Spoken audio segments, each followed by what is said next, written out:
You are listening to a story exclusively narrated on the Dark Romance Stories channel. Relax and step into the world of love stories filled with mystery, emotions, and passion. Don't forget to like, subscribe to the channel, and leave a comment to support us. This content is the property of Dark Romance Stories. Please do not copy or re-upload it in any form.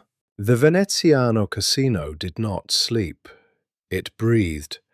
From the 42nd floor of the tower that bore his name in gold leaf, Vincent Calabrese watched the city below burn cold and electric, a desert lit like a wound that refused to close.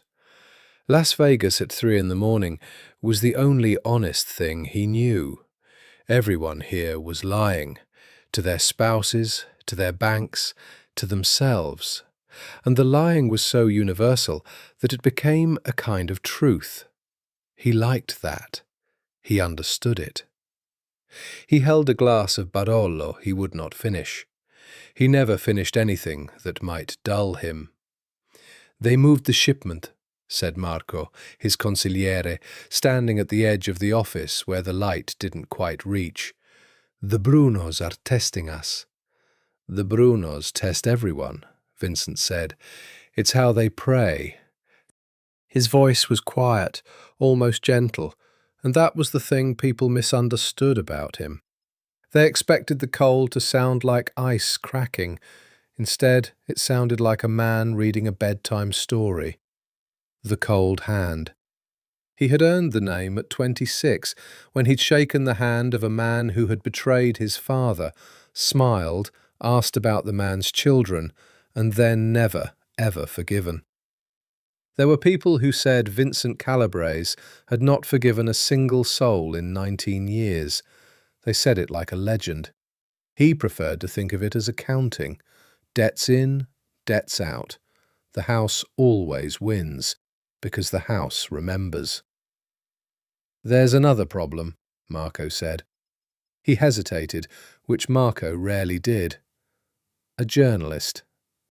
Vincent turned, slow, and the city light slid across the hard angles of his face, the jaw that had been broken once and reset wrong so it gave him a permanent half-shadow, the dark eyes that had buried more men than the Mojave. "Name?" "Nora Walsh. Irish out of Boston, works freelance now, used to be at the Tribune. She's been pulling permits, financial filings, shell company records, 3 of our holding companies. She's good, Vincent. She's quiet good, the dangerous kind." "A woman?" "A mother," Marco corrected. "1 kid, no husband. She does this for a living, the Crusader thing. She put a Chicago crew away 2 years ago, 2 capos and an underboss." Vincent set the wine down without a sound. He was not a man who reacted. Reaction was a tell, and he had spent his whole life refusing to be read. But something moved behind his eyes, the way weather moves over water before you feel the wind. "What does she want?" "To bury you," Marco said simply. "Same as all of them." Vincent almost smiled. Almost. "Then she'll have to dig." 42 floors below and 1 block east, in the bones of the parking structure that fed the casino's loading dock, Nora Walsh was crouched behind a concrete pillar, with her heart slamming so hard she was certain the cameras could hear it. This was insane. She knew it was insane. She had told herself, all the way down the I-15, with Lily's empty booster seat reflected in the rearview mirror, that she would not do anything this stupid. She had a daughter, 5 years old, missing her 2 front teeth, who slept with a stuffed otter named Mr. Bubbles, and who would have no one,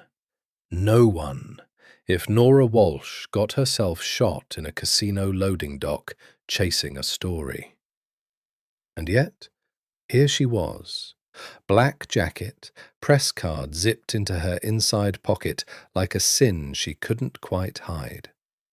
The little Sony in her gloved hands, the one with the lens that could read a license plate at 40 yards. The story was that good. 3 years of work, bank wires laundered through a chain of laundromats and a string of low-rent wedding chapels. A senator's name on a guest list he'd sworn he never attended. And at the centre of it all, the spider. Vincent Calabrese, the man the FBI couldn't touch because every witness either recanted or vanished, or, in one memorable case, was found at the bottom of Lake Mead with his hands folded peacefully across his chest, as if he'd lain down for a nap. She needed one thing. One photograph of the man himself, in the room where the money moved. The private salon on the casino's mezzanine, where, her source swore, the books that were never shown to any auditor lived in a safe behind a Modigliani that was almost certainly stolen. The service door was where her source said it would be. The keycard her source had given her worked, which surprised her so much she nearly dropped it. The corridor beyond was cool and silent, and smelled of money, that specific casino smell of recycled air and ambition. She moved fast and low, up a service stair, through a door marked private. And then she heard the voices, and she froze. And she pressed herself into an alcove behind a marble pillar exactly 4 seconds before everything in her careful, planned 3 years of work life detonated. A door opened down the hall. 2 men. One of them she recognized instantly from 100 grainy surveillance photos. Taller than she'd imagined, in a charcoal suit that probably cost more than her car. Moving with the unhurried grace of a man who had never once in his life been in a hurry. Vincent Calabrese, in the flesh. She raised the camera with shaking hands. And that was when the third man stepped out of the stairwell at the far end of the hall and lifted a pistol with a long black snout.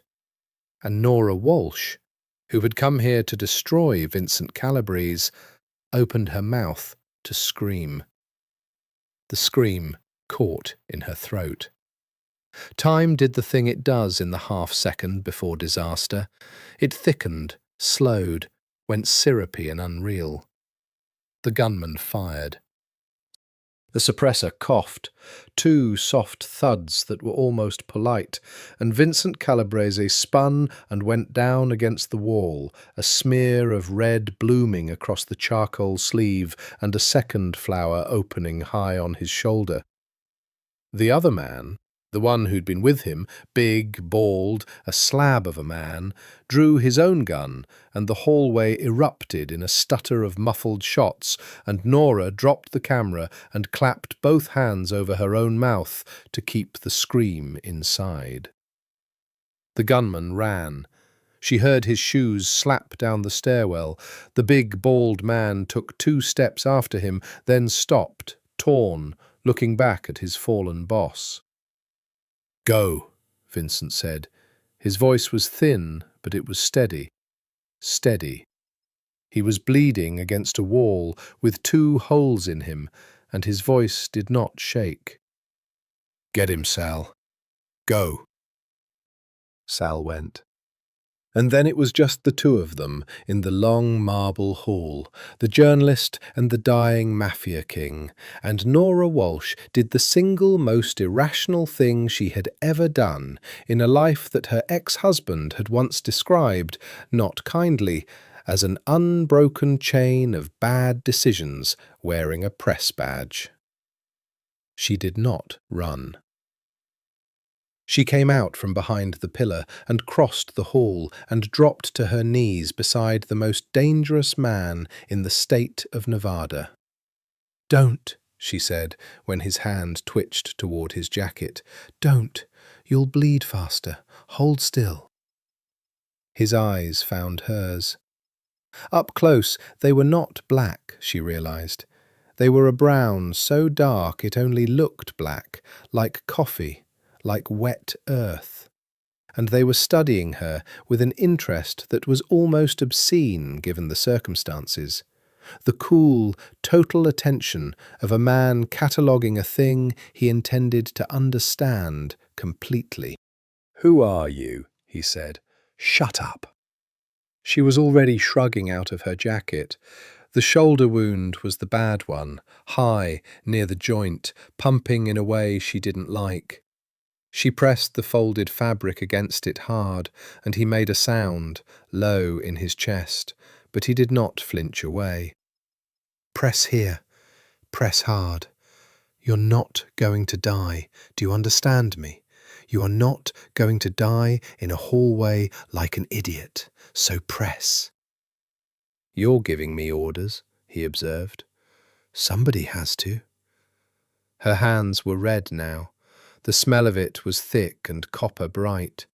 She tore the sleeve off her own shirt and wadded it against the arm wound, working with the brisk competence of a woman who had once done a year of nursing school before a journalism scholarship, and a series of bad decisions wearing a press badge had stolen her away. "Stay with me. Talk. What's your name?" He looked at her for a long moment. Blood loss should have made him grey and slow. Instead, it seemed to have stripped something away, some habitual mask, leaving behind a raw and burning focus that was fixed entirely on her face. "You know my name," he said softly. "You came here for it." And that was when his eyes drifted past her to the floor, to the camera lying where she'd dropped it, and to the corner of laminated white that had slipped from her jacket when she'd torn it off. The press card.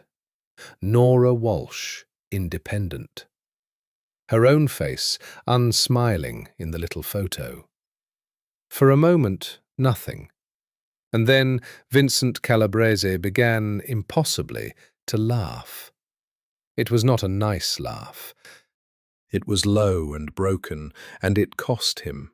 She could see the cost of it in the white at the corners of his mouth, but he laughed anyway. His head tipped back against the bloody marble, laughed like a man who has just been told the punchline to a joke the universe spent his whole life setting up. "What?" she said. "What is funny?" "You." He turned his head. There was blood on his teeth, and his eyes were bright with something that wasn't quite pain and wasn't quite delight, but lived in the country between them.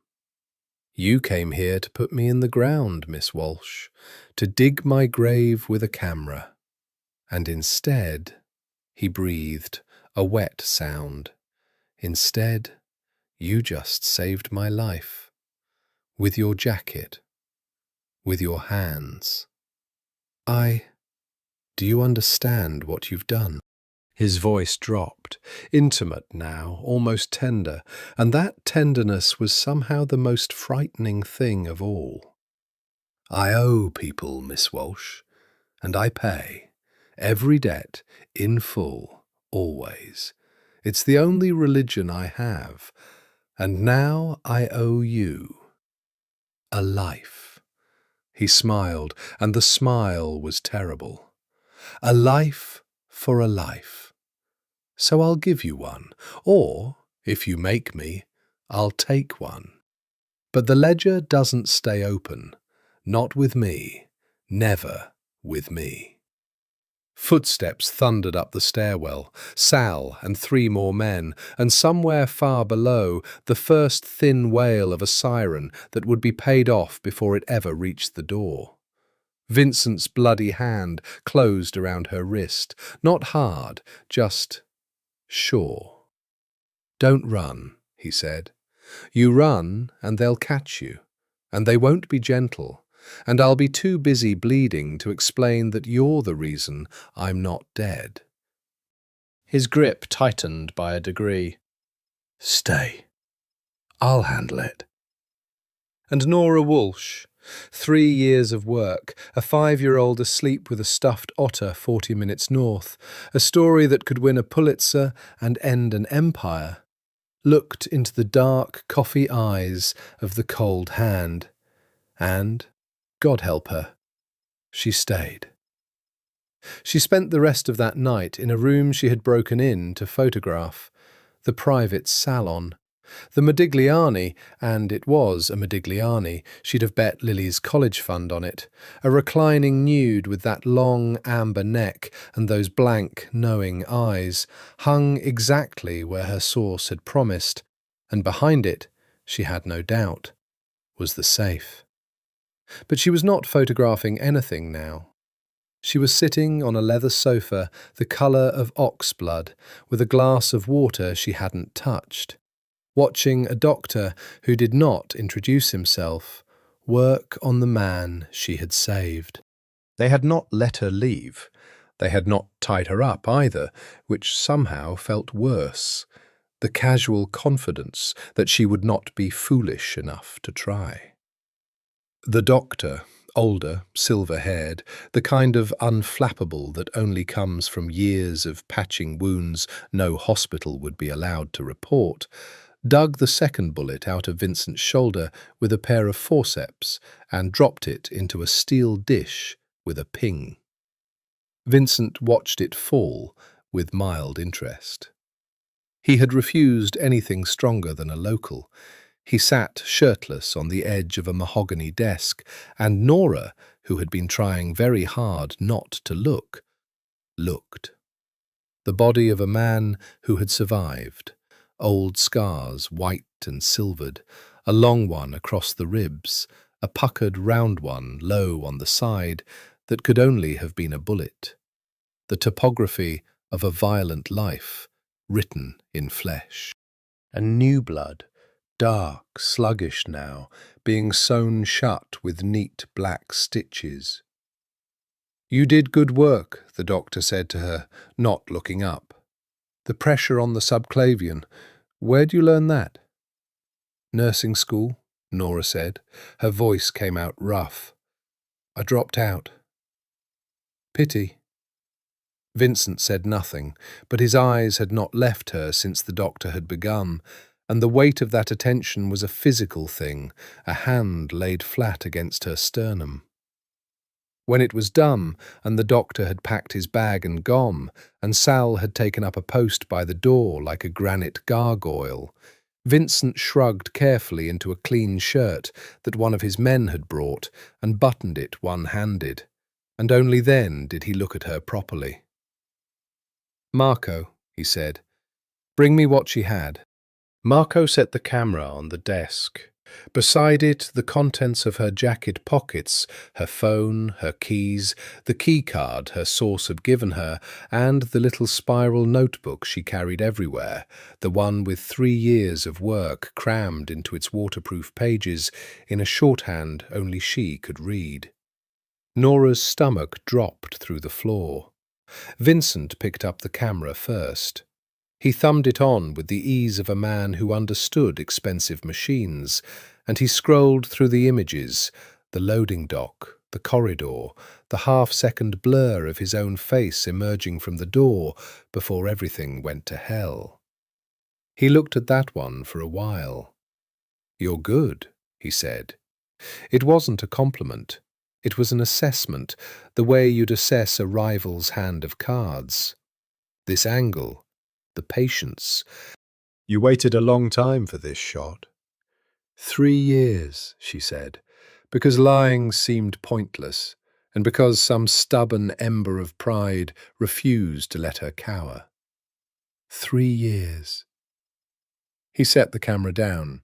He picked up the notebook, and Nora's hands curled into fists against her thighs, and he opened it, and he turned the pages slowly, and she watched the most dangerous man in Nevada read the document that could destroy him. He read for a long time. The salon was silent, except for the whisper of pages and the hum of the city through bulletproof glass. When he finished, he closed the notebook gently, almost respectfully, and set it down and laced his fingers and looked at her. "This would end me," he said. "Yes. You know that to be true. You're not guessing." "No," Nora said. "I'm not guessing." "And yet—" He tilted his head. The bruise of exhaustion under his eyes did nothing to soften him. "You knelt in my blood. You could have let me die. Your problem solves itself, and you walk out the door with a martyr's story. I watched the cold hand bleed out and did nothing, and good riddance. Instead, you tore your own clothes to keep me breathing. Why?" "I don't know," she said, and it was the truth, and the truth surprised her out of her own mouth. You were just a man dying in front of me. I don't get to decide who lives. That's not my job." Something flickered across his face, gone before she could name it. "You have a daughter," he said. The air left the room. He'd read the notebook. There was nothing about Lily in the notebook, which meant Marco had told him, which meant they had been watching her, which meant they had been watching Lily, and a cold so total it felt like falling rose up Nora's spine, and she was on her feet before she knew she'd moved. "If you touch her," she said, very quietly, and her voice did not shake, "I will burn every last thing you own to the ground. I will publish from the grave. Do you understand me? Do you understand me?"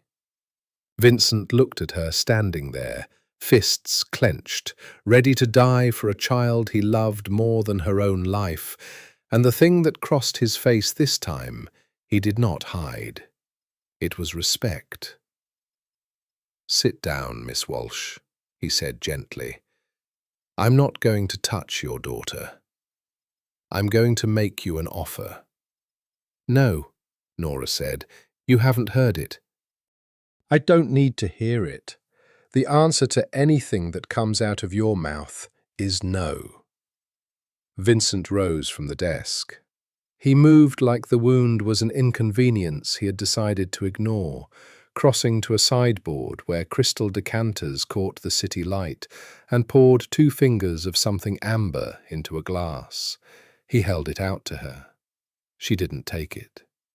He set it down on the table between them like a chess piece and sat in the leather chair opposite, and the easy patience of him made her want to scream.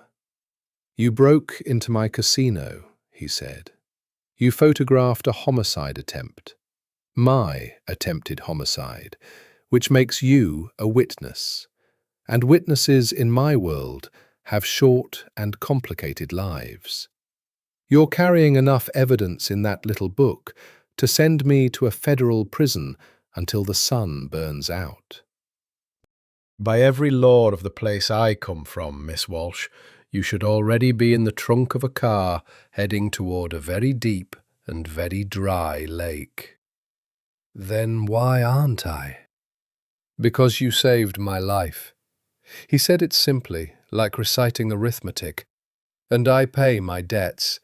So here is how I pay this one." He leaned forward, forearms on his knees, the freshly stitched shoulder held carefully still, and he looked at her with those dark, unhurried eyes.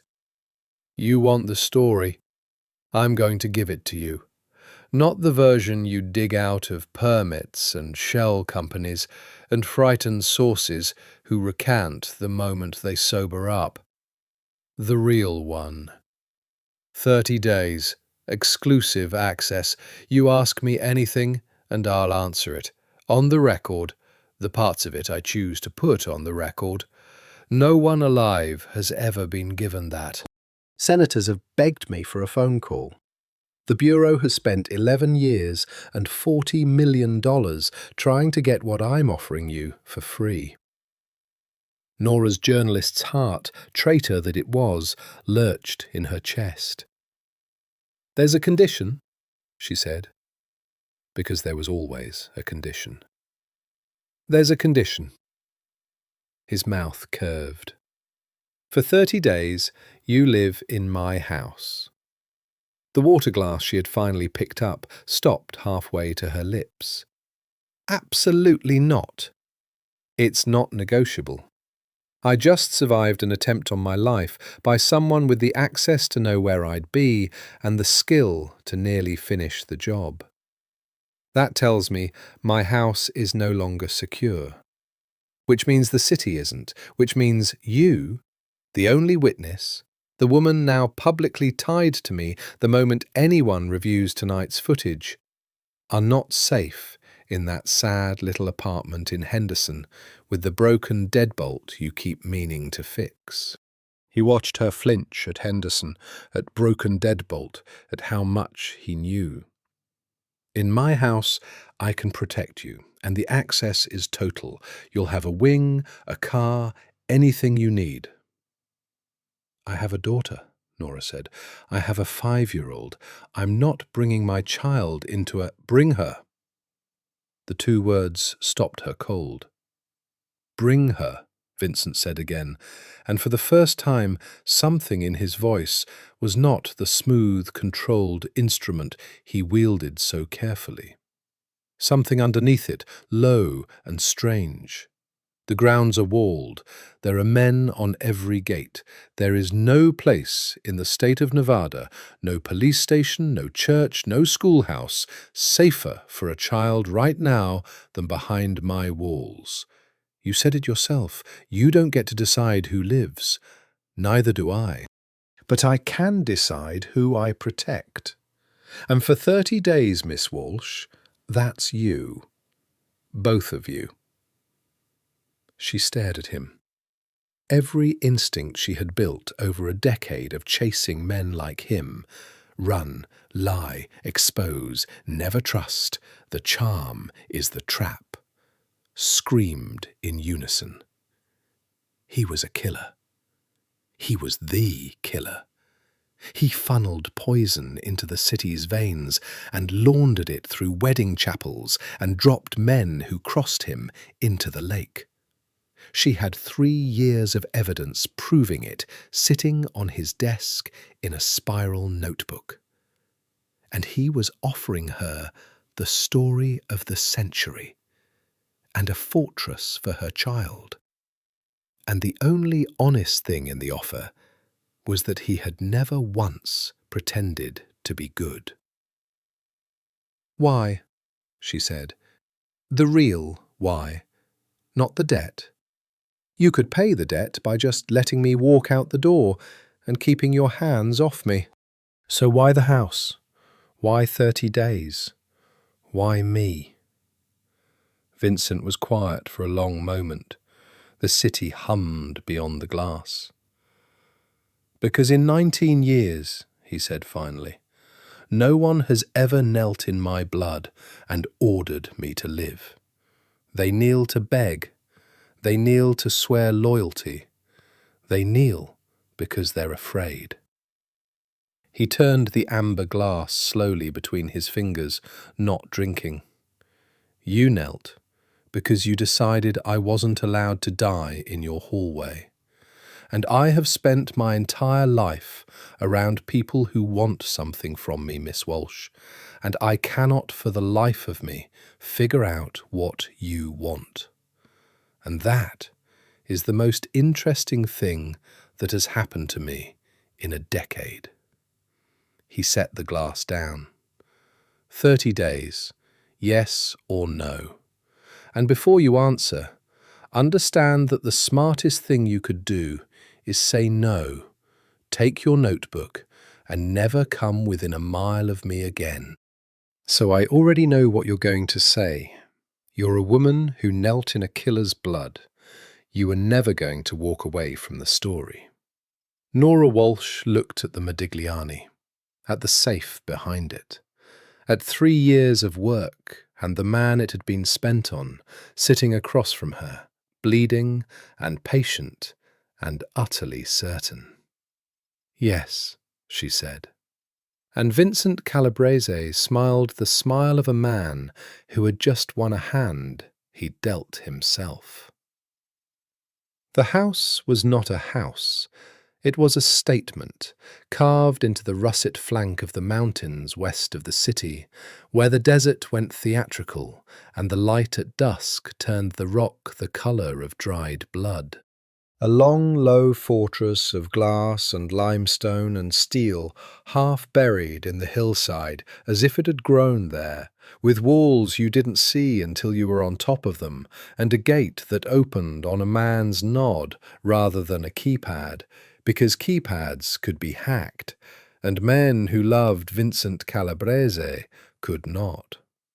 Nora arrived with 2 suitcases, a car seat, a stuffed otter named Mr. Bubbles, and a 5-year-old who took one look at the place and said, with the flat profundity of the very young, "It's like a castle, but sad." Out of the mouths of babes, Nora muttered. They had a wing.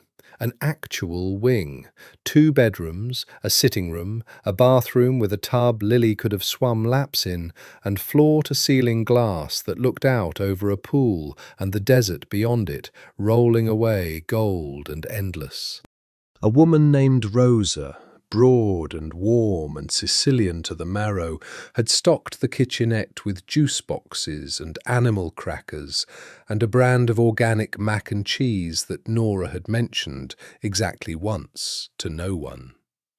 That detail frightened her more than the men at the gate.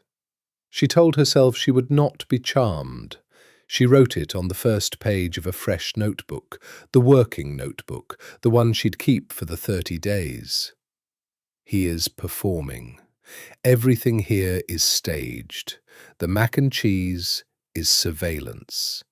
Do not be charmed.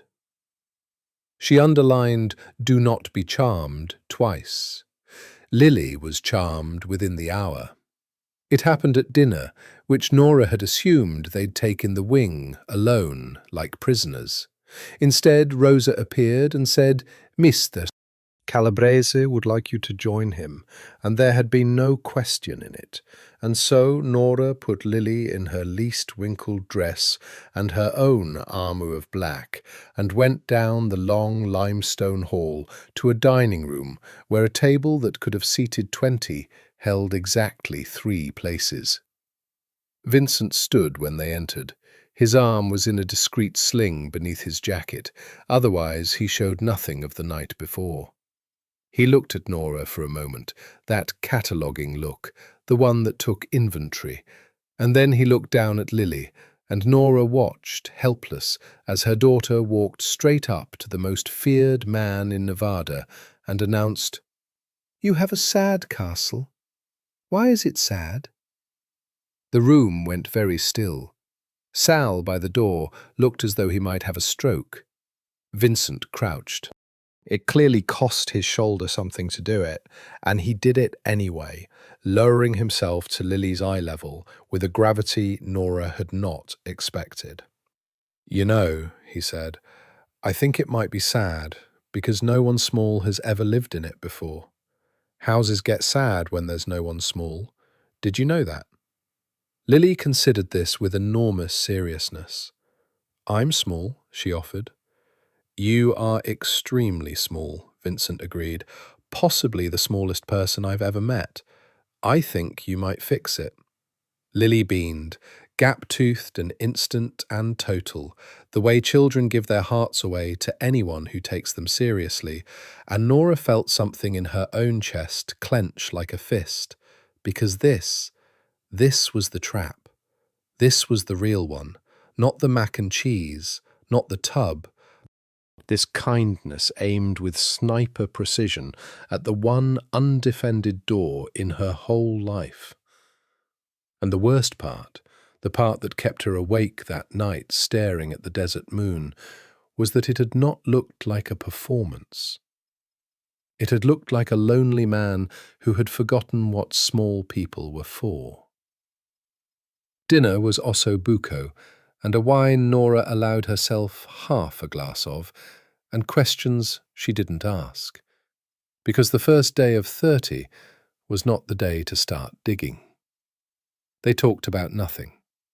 Lily told a 15-minute story about Mr. Bubbles that had no discernible plot, and Vincent listened to all of it, asked 2 clarifying questions, and at the end said, "He sounds like a very loyal otter," which sent Lily into ecstasies. Later, when Rosa had taken Lily to draw a bath, Nora and Vincent were left at the long table with the candles guttering low. "You're good with her," Nora said. It was not a compliment. She made sure it wasn't a compliment. "Suspiciously good." "I had a sister," Vincent said. Past tense. Nora's reporter brain flagged it instantly. Had a sister. Gone. And her human heart, against orders, softened by a treacherous degree. What happened to her? He looked at the candle flame. For a moment, the mask was not there at all, and what was underneath it was old and worn smooth like a stone in a river. Then the mask came back, and he stood, and the moment closed like a door. "That's not on the record," he said. "Good night, Miss Walsh. Your first interview is tomorrow at 10. Don't be late. And Nora—" He paused at the door, and her name in his mouth was a thing she felt in her spine. "The safe is behind the Modigliani, like your source told you. The combination is my sister's birthday. I tell you this so you understand. There's nothing in this house I'm hiding from you. The only things I hide are the things I'm protecting. There's a difference. You'll see it before the 30 days are out." And then he was gone, and Nora sat alone in the candlelight in the killer's house, and underlined "Do not be charmed" a 3rd time, and did not believe her own pen.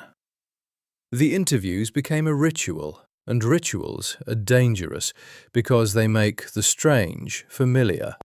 Every morning at 10, in the salon with the stolen Modigliani, Nora sat across from Vincent Calabrese with a recorder running and a list of questions she'd refined the night before. And she tried to take apart an empire, one answer at a time. He was a magnificent subject. That was the problem. He was articulate, unhurried, and possessed of a memory so precise it was nearly inhuman. He could tell you the exact margin on a baccarat table in 2009, the name of the city councilman who'd zoned a parcel in his favour, and the name of the councilman's mistress. The structure of a holding company 3 shells deep. He answered everything she asked. He simply chose, with surgical care, which things he would let her ask, steering her again and again away from certain doors, with a charm so smooth she sometimes didn't notice the wall until she'd already turned from it. "The senator," she said on the 4th day, "on the guest list at the Bellagio fundraiser, the one who swears he never came." "He came," Vincent said. "You'll confirm that on the record." "I'll confirm he came. I won't tell you what we discussed, and I'll deny ever having said the first part if you print it without the second, and your editor will spike it, because a half-quote from an anonymous source about a sitting senator is a libel suit, not a story." He smiled. "You know this. You're testing the boundaries. It's good practice. Try a harder door." She tried harder doors. Some of them opened, and what was behind them was worse than she'd imagined. The casual machinery of corruption, the way an entire city's apparatus could be quietly bought and folded into a man's pocket. He told her about it without shame and without pride, the way a civil engineer describes a bridge.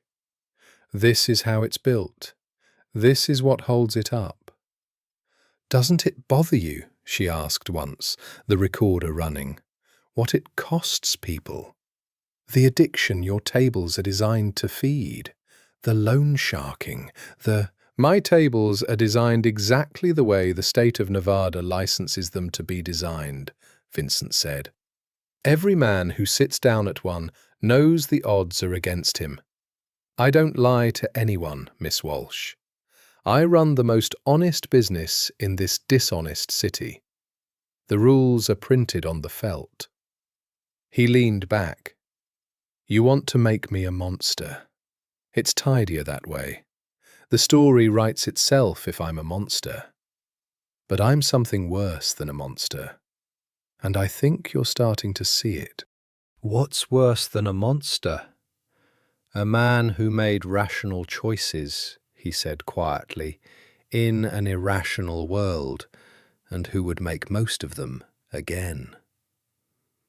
It was, she wrote that night, the most chilling thing he'd said, and also the most honest, and she hated that those two things were not in conflict. But it wasn't the interviews that undid her. It was the spaces between them. It was finding him on the sixth evening, sitting on the floor of the great glass living room with Lily, the two of them building an impossible tower out of architectural foam blocks he had clearly had someone go out and buy because they were brand new and there was no other small person in this house. It was watching him take direction from a 5-year-old about structural integrity with total seriousness. It was Lily falling asleep against his uninjured arm halfway through the tower, and Vincent going perfectly still so as not to wake her, sitting there for 40 minutes with a dead arm and a sleeping child, and an expression on his face that Nora, watching from the doorway, had no category for. It was him noticing she was there, finally, meeting her eyes across the room over her daughter's sleeping head, and neither of them saying anything at all. It was the way he never once tried to touch her. That was the thing. She had braced for it, the inevitable pass, the leverage, the "you're living in my house and I hold all the cards." It never came. He was scrupulous to the point of obsession about it, kept a careful architectural distance, never let his hand brush hers passing a coffee cup, never stood too close. And somehow that restraint was louder than any pass could have been, because she could feel it being maintained, feel the deliberate effort of a man holding very still around something he wanted, and the knowledge of being wanted that carefully was its own slow heat. On the 9th night, she couldn't sleep. She went down to the kitchen for water and found him in the dark on the back terrace, a glass of the amber he never drank sitting full and ignored at his elbow, looking out at the desert and the cold spill of stars. "You don't sleep either," she said. "I haven't slept properly in 19 years. He didn't turn. You learn to live in the parts of the night other people don't use. She should have gone back to bed. She got a second glass instead and sat down across from him, and for a long while neither of them spoke, and the desert breathed around them, vast and indifferent. "Your sister," Nora said finally, "off the record, not for the story, just, I want to know." Vincent was silent so long she thought he wouldn't answer. "Her name was Sophia," he said. "She was 19. She was the only good thing my father ever made, and she was going to be a doctor. And she died in a car that was meant for me." He turned the full glass a quarter turn on the stone. "That's when I became what I am, not before. People think I was born cold. I wasn't.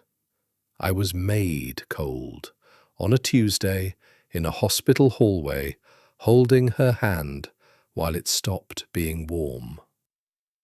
He looked at Nora then, and the stars were in his eyes, and the mask was nowhere to be found. "You asked why I let you bring your daughter," he said. "That's why. I know exactly what it costs to fail to protect the small ones. I won't fail again. Nora did not write it down. For the first time in her career, she heard a thing worth 1,000 words and did not write it down. And that, more than the mac and cheese, more than the tower of blocks, more than anything, was the moment she should have run. She didn't. Daniel Reyes called on the 11th day, and Nora made the mistake of answering. He had been her partner once, in the loosest sense, a fellow freelancer, sharper than he was talented, who had latched on to her Calabrese investigation 18 months ago with an enthusiasm she'd mistaken for friendship. He'd done legwork, he'd run down a source or two. She'd cut him in on a byline she didn't strictly owe him, because she was, her ex had also said, constitutionally unable to leave anyone behind. Nora! His voice was too bright. It had always been too bright. Christ, I've been trying you for a week. Where the hell are you? Working, she said. She was in the wing, Lily napping in the next room, the desert blazing white beyond the glass. Heads down. You know how it is. I heard a thing. A pause calibrated. I heard you're inside, that you got to him, Calabrese, that you're, what, living there? Nora's blood went cold. Where did you hear that? Does it matter? Nora, this is the story. This is the story, the one that makes careers, and you're sitting on it alone? Come on, we're partners. Send me what you've got. Let me help you build it out, work the financials while you work the man. We split it down there's no we on this, Daniel. She kept her voice level. This is exclusive. It's mine. I'm sorry, I know that's not what you want to hear, but it's the deal I made and I'm not breaking it. A silence on the line. And in the silence, she heard something she'd never let herself hear in 18 months. The absence of a friend and the presence of something else. A patience that wasn't patient. A waiting. Sure, Daniel said, easy again, too easy. Sure, I get it. Exclusive. Hey, how's Lily? She still got that otter? The mention of her daughter's name in his mouth raised every hair on Nora's body, and she could not have said why, only that some animal part of her, the part that had kept her alive in rooms with dangerous men for a decade, sat up and bared its teeth. She's fine, Nora said. I've got to go, Daniel. Yeah, course. Talk soon. She hung up and sat with the dead phone in her hand and her heart going too fast, and told herself she was being paranoid, that living in a fortress full of armed men was making her see ghosts, that Daniel was a hustler, but not a that. She almost talked herself out of it. Almost. She mentioned it to Vincent at the morning interview, off the record, almost as an afterthought. A colleague called, wanting in on the story, knows I'm here, which he shouldn't. It's nothing, he's just hungry. Vincent had been pouring coffee. He set the pot down with a care that was its own kind of alarm. What's his name? Daniel Reyes. It's nothing, Vincent. He's a freelancer. He's not connected to anything. He just... How does he know you're here? Vincent's voice had changed. The smoothness had gone out of it, and what was underneath was flat and cold and very, very attentive. Think carefully. Who did you tell? No one. I told no one. I'm not an idiot. She stopped. The cold spread up her spine. He knew about Lily's otter. He asked about Mr. Bubbles by name. I don't think I ever told him she had an otter. Vincent was already moving. He crossed to the wall and pressed something, and Sal was in the doorway in seconds, and the two of them exchanged a few words in low, fast Italian that Nora caught only the edges of. The woman's colleague, Reyes, find everything, find it now. And then Vincent turned back to her, and his face had become the face from the legend, the cold hand, the man who never forgave, and she understood for the first time that she had only ever seen him at rest. "It's probably nothing," she said. It came out small. "It's probably nothing," Vincent agreed, and the gentleness in his voice was the worst thing she'd ever heard, because it was the gentleness of a man who already knew it was something. "But we don't gamble with the small ones. Not in this house. Where is Lily right now?" "Napping, in the wing. Sal will put a man on her door. Don't argue."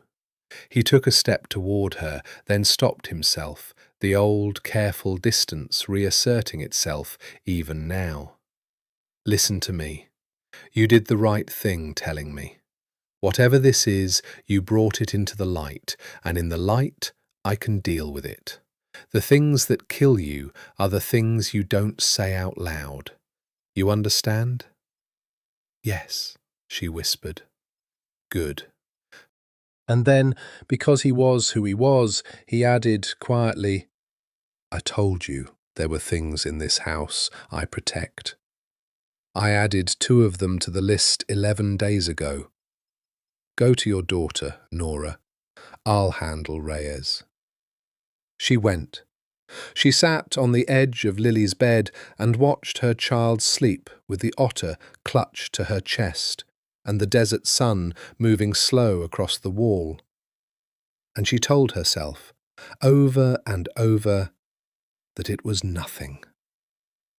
By nightfall, Vincent's people had pulled Daniel Reyes's phone records, his bank statements, his recent contacts. And in the cold ledger of those records was a number that called a number that called, 3 jumps removed, a soldier of the Bruno organization. The same organization whose gunman had put 2 bullets in Vincent Calabrese on the night this all began. Daniel Reyes wasn't hungry. Daniel Reyes was a door someone else had walked through. Vincent did not tell her.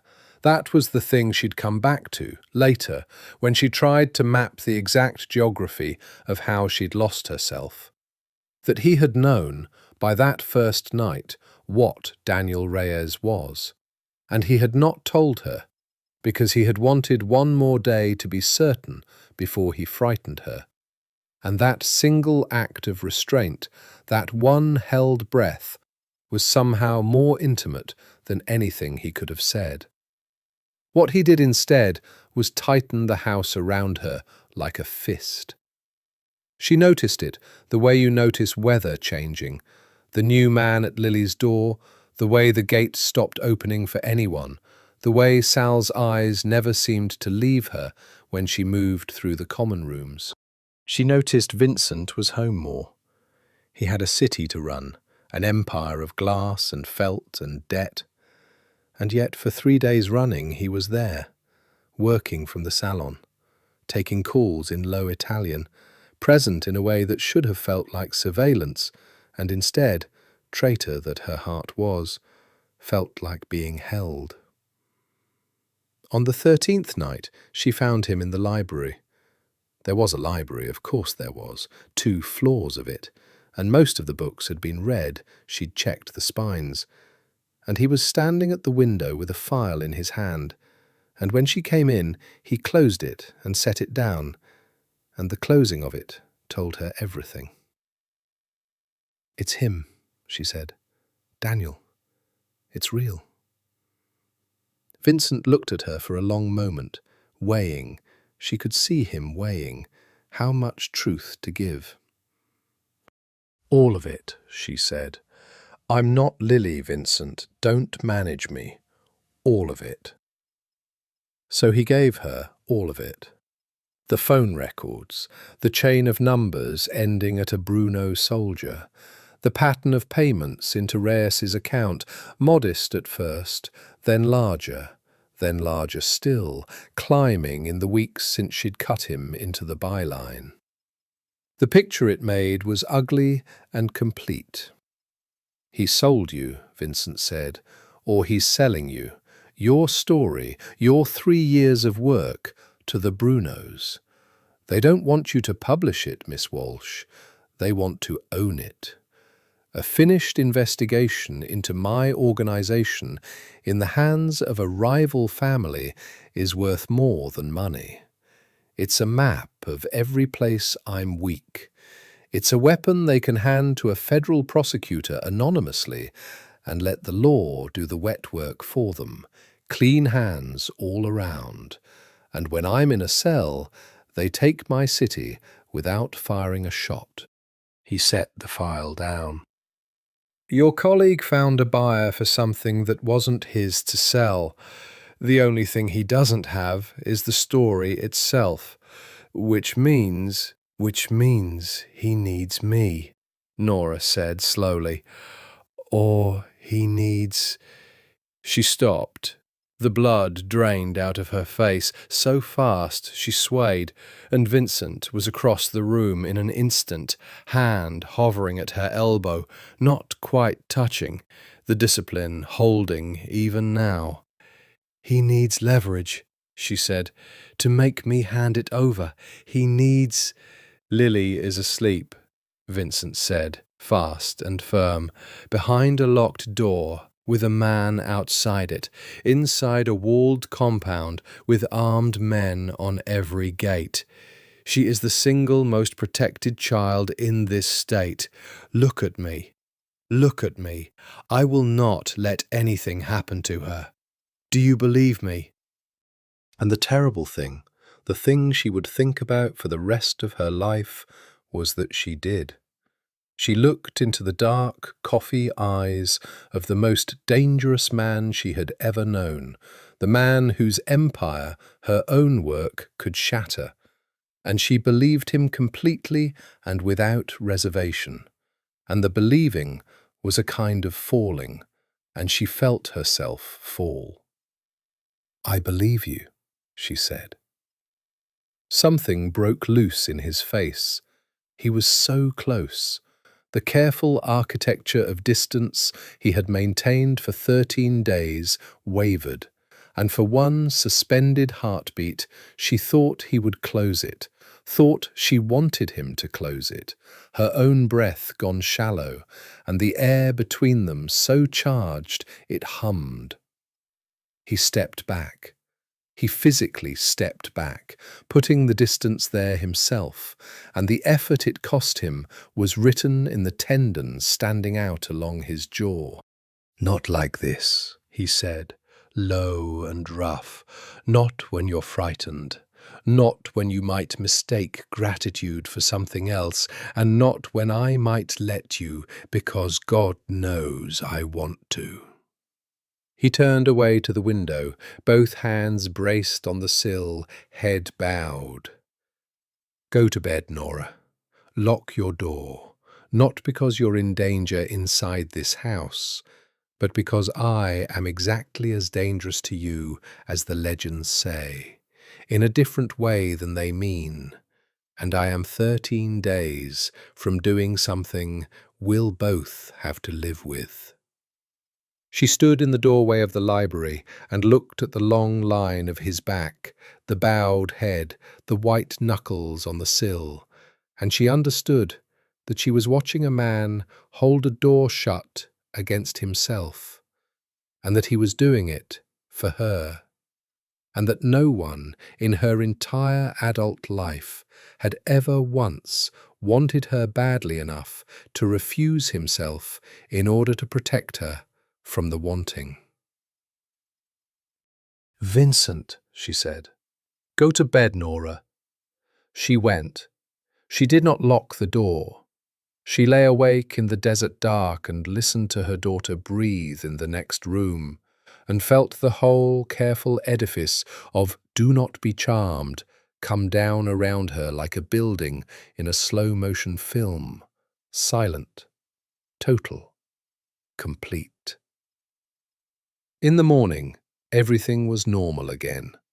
The interview at 10, the coffee he poured, The distance restored, immaculate.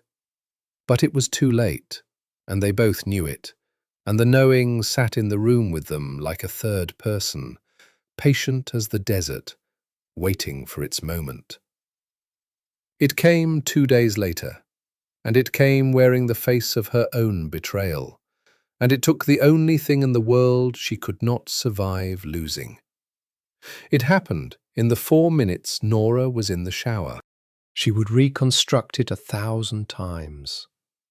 Rosa had taken Lily out to the walled garden, a daily thing, the two of them, Rosa teaching her the Italian words for flowers, fiore, rosa, girasole. And the garden was inside the walls, inside the men, inside every layer of protection Vincent had built, and it should have been the safest 4 minutes of the day. But Daniel Reyes had spent 18 months learning Nora Walsh's life, and a man who knows your life knows your weaknesses, and he had not come over the wall, he had come through it. A delivery van, a landscaping contract that had been clean for 2 years until someone bought the one driver who could be bought. A side gate that opened for 90 seconds for a man Rosa had seen a dozen times. Nora came out of the shower to the sound of Rosa screaming. She would never forget the sound. It was not a human sound. It was the sound of a woman who had failed at the one thing she'd been trusted with, and it came from the garden. And Nora was running before she'd finished pulling her shirt over her head, running down the long limestone hall with her hair dripping and her heart already knowing, already before she reached the doors. The garden gate stood open. Rosa was on her knees in the gravel, her hands pressed to her mouth, and Mr. Bubbles, the otter, the stupid, beloved otter, lay in the dirt by the open gate where a small hand had dropped it. Lily was gone. The next hour did not happen to Nora so much as it happened around her, a hurricane she stood frozen at the eye of. She remembered fragments. Her own voice screaming her daughter's name into the empty garden as though Lily might simply be hiding. Sal's face, grey, the face of a man whose entire life was built on a single promise. No one gets through. Discovering that someone had. The men flooding the grounds, the van found abandoned 4 miles down the canyon road, empty. And Vincent. Vincent had been in the city. He came through the front doors 20 minutes later, moving faster than she'd ever seen him move, and he took one look at her, soaked, shaking, holding the otter against her chest like it was the child itself. And something happened to his face that she had no name for, because it was not the cold hand, and it was not the gentle man who built block towers. It was something older and more terrible than either. It was the face, she understood much later, of a man standing again in a hospital hallway, holding a hand going cold. Except this time, he had arrived in time. This time, there was still something to be done, and he would do it, or he would burn the world down trying. "My phone," he said, to no one and everyone. "Get me my phone, get me Marco, get me every man we have and every man we don't. Get me the favour I'm owed by the Salernos, and the one the Vietnamese owe me on Spring Mountain, and the one the cops owe me from the thing in 19. Get me everyone." And then he crossed to Nora and did the thing he had not done in 15 days. He took her face in both his hands. Nora. His thumbs against her cheekbones, his eyes locked on hers, fierce and absolutely certain. "Look at me. Listen to me. I am going to find her, do you hear me? Not the police, they're slower than I am, and half of them are mine anyway. Me. I own this city. There is not a road she can be driven down, not a door she can be carried through, not a hole deep enough in the whole goddamn desert that I don't have eyes on. I will find your daughter, and I will put her back in your arms before this day is over. I have never broken a promise in my life. I'm not starting with this one. It's Daniel, Nora said. Her voice was a wreck. It's him. He wants the story. He'll trade her for the story. I'll give it to him. I'll give him everything. I don't care about the— You won't give him anything, Vincent said, because by the time he asks, I'll already have her. Trust me. Trust me. His thumb moved once across her cheek, brushing away water or tears, she couldn't tell which. You knelt in my blood and ordered me to live. Now it's my turn. Sit down, drink water, and let me show you what I am for. He turned, and the house turned with him. What followed, Nora witnessed but could not have built. A machine she'd spent 3 years documenting from the outside, now running at full and terrible capacity in front of her, for her. Phones lit up across the city. A man at the airport, a man at every casino floor reviewing footage. The toll cameras, somehow, impossibly, pulled within the hour. A whisper network of valets and dealers and dishwashers and beat cops, every one of them owing the cold hand something, every debt called in at once. The whole, vast, invisible ledger of a city's corruption turned in a single afternoon toward the singular project of finding one gap-toothed 5-year-old. Nora sat in the salon, under the Modigliani with the otter in her lap, and watched the empire she had come to destroy mobilize to save her child. And she did not know any more which side of anything she was on. Vincent had said 6 hours. He had lied. It took him 5. The phone rang at the 3rd hour. Nora knew it would be Daniel before Vincent answered, knew it the way you know a storm is coming by the pressure in your skull. Vincent set the phone in the centre of the long table and pressed a button, and Daniel Reyes's voice filled the salon. Too bright, always too bright. But underneath the brightness now, there was a tremor that told her he had finally understood what he'd put his hand into. Nora, listen to me. She's fine. She's totally fine. Nobody's going to hurt her. This is just business. Daniel. Nora's voice came out flat and dead, and very, very calm. A calm that frightened her more than screaming would have. Where is my daughter? Somewhere safe. Somewhere. Look, you give me the story, the whole thing, every file, every photo, the notebook, all of it, and in 1 hour she's home and we forget this ever. Nora? Are you there? You give me the report and— Vincent leaned toward the phone.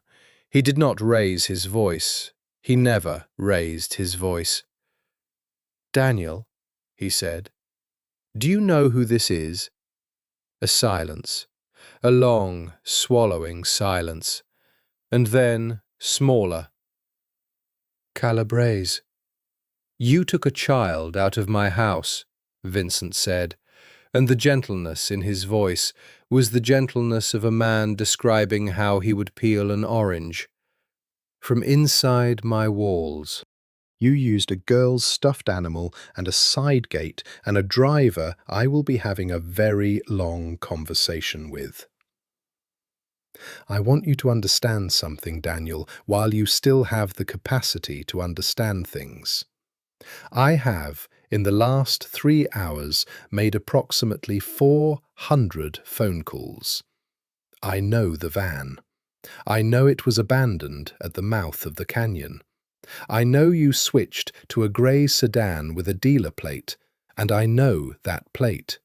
And I know that you do not, in fact, have anywhere safe to take her, because there is nowhere in this city that is not, in some final accounting, mine. A pause. You have made one mistake your friend the Brunos did not warn you about. You thought you were stealing a story. You were stealing the one thing on this earth I will tear the world apart to return. Hang up the phone, Daniel. Run.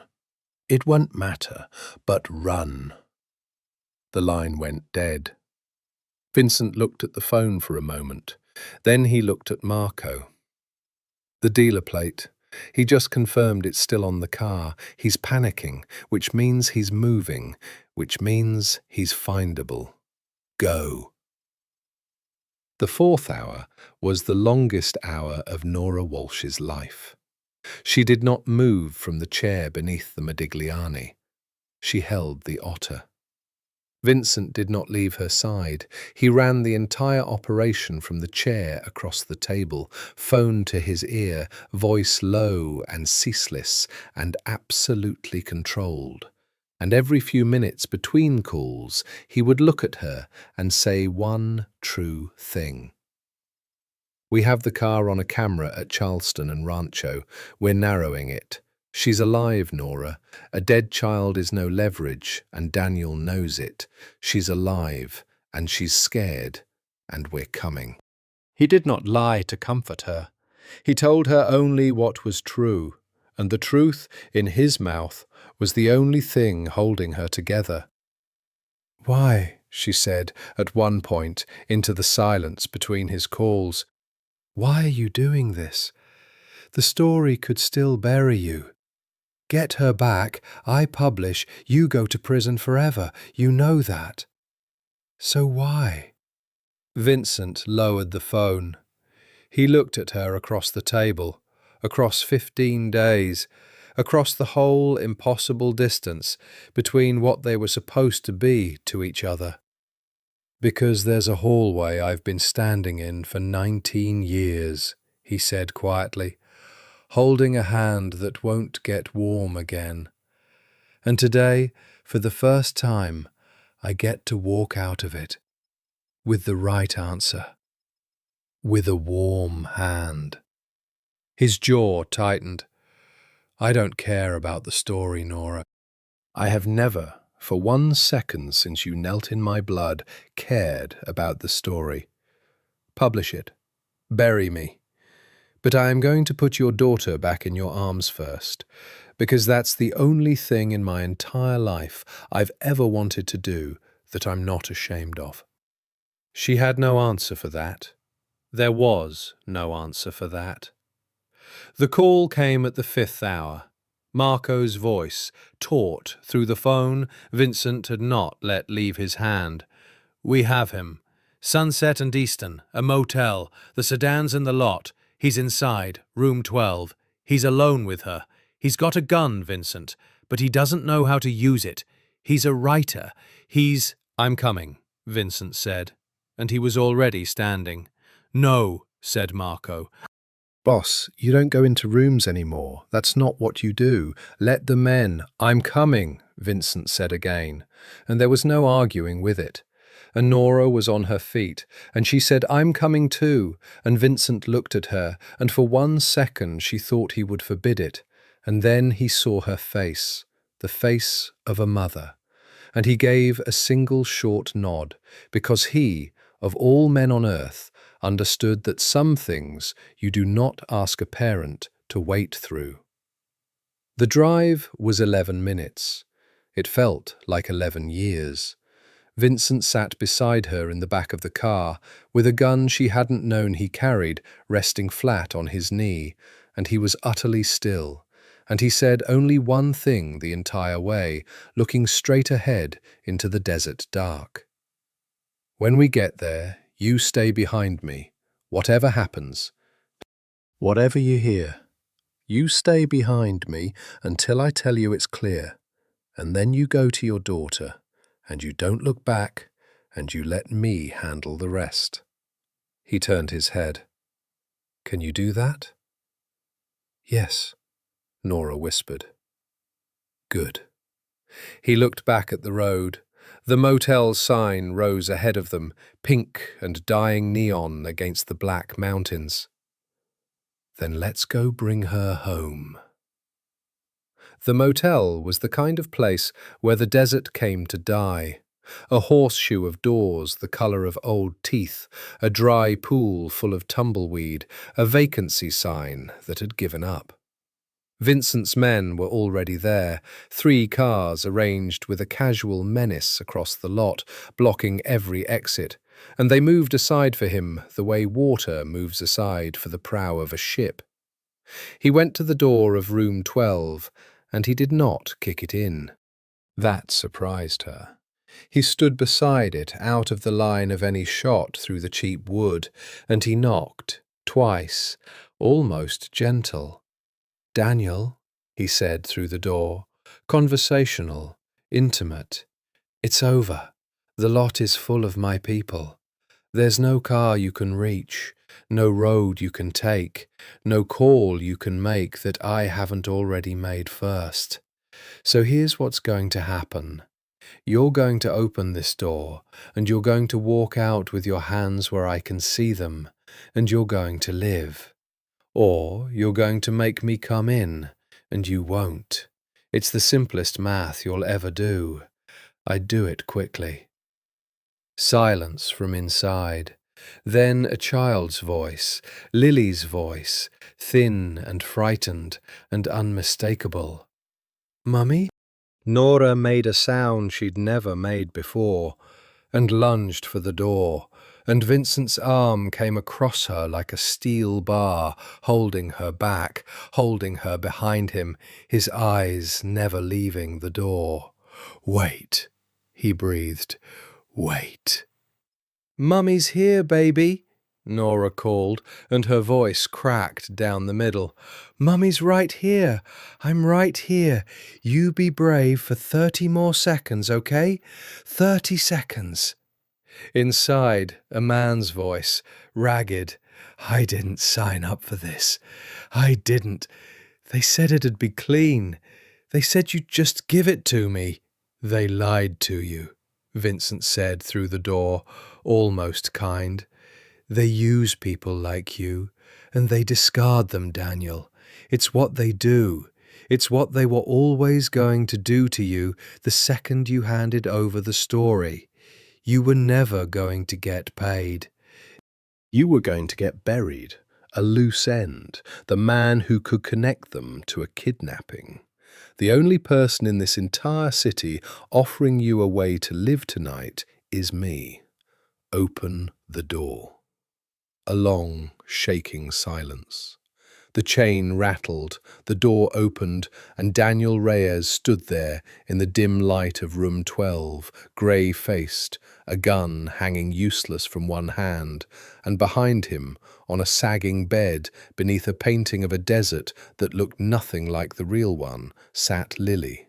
Small, so small, her cheeks streaked, Mr. Bubbles nowhere, because Mr. Bubbles was back at the house in her mother's chair, and she saw Nora, and her whole face came apart. "Mummy!" It happened fast then. Vincent moved into the room and took the gun out of Daniel's hand, the way you take a toy from a tired child. No violence in it at all. Just a quiet and total authority. And he passed the weapon back to Sal without looking, and he said, "Nora, go." And Nora went. She crossed the room and gathered her daughter up off that filthy bed, and held her so hard that Lily squeaked, and she pressed her face into her child's hair and breathed in the smell of her, sweat and tears and shampoo and Lily, alive, whole, here. And the sound that came out of Nora then was not a word, was not anything, was just the rawest noise a human body can make when the thing it could not survive losing is handed back to it. Behind her, low and even, she heard Vincent. "Take him, not the lake. I want him alive, and I want him talking. The Brunos handed me a thread, and I'm going to pull it until something unravels.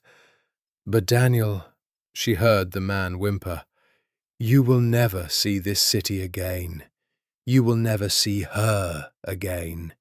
You took a child. There's no ledger deep enough to forgive that. Get him out of my sight. They took him. The room emptied, and then it was just the three of them in the buzzing, fluorescent quiet, the mother, the child, and the man who had moved heaven and the entire criminal underworld of Las Vegas to put them back together. Lily lifted her head from Nora's shoulder. She looked at Vincent with her tear-swollen eyes, and in the unbreakable logic of a 5-year-old who had decided 2 weeks ago that this sad castle man was safe, she reached out one small hand toward him. "You came," she said, as though she'd never doubted it. "You found me."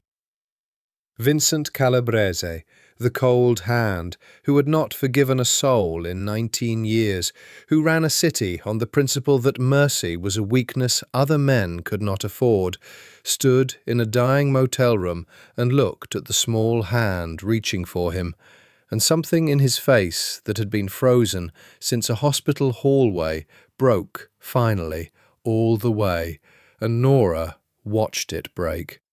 He took the small hand. He didn't say anything. He couldn't, she thought. There were no words built for the size of what was happening in him.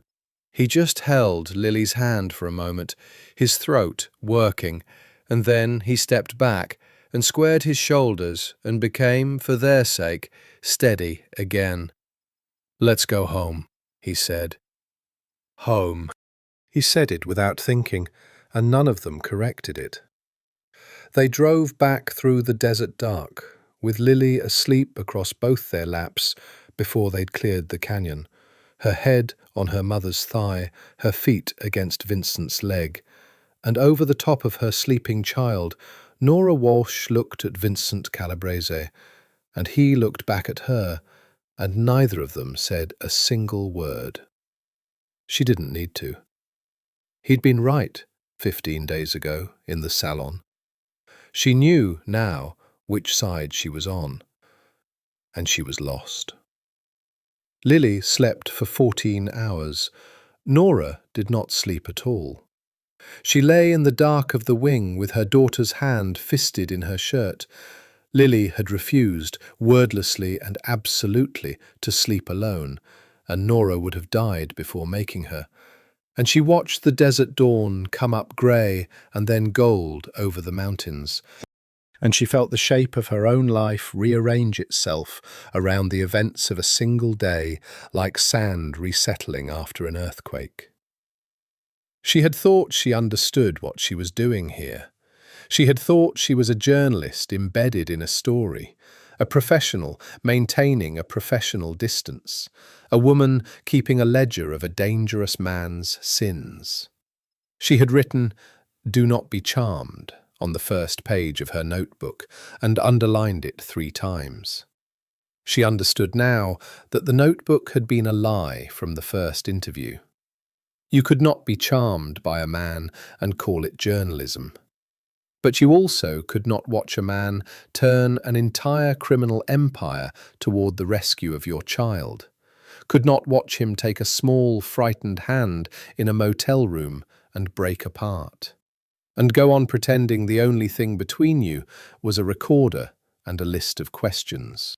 When Lily finally woke, ravenous and clingy and asking for pancakes, Rosa appeared at the door of the wing with red-rimmed eyes and a face full of such guilt and grief that Nora's anger, and there had been anger, a mother's blind animal anger at the woman who'd let her daughter be taken, dissolved into something gentler.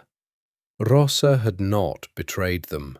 Rosa had been used, the same as everyone, by a man who studied lives and exploited the love in them.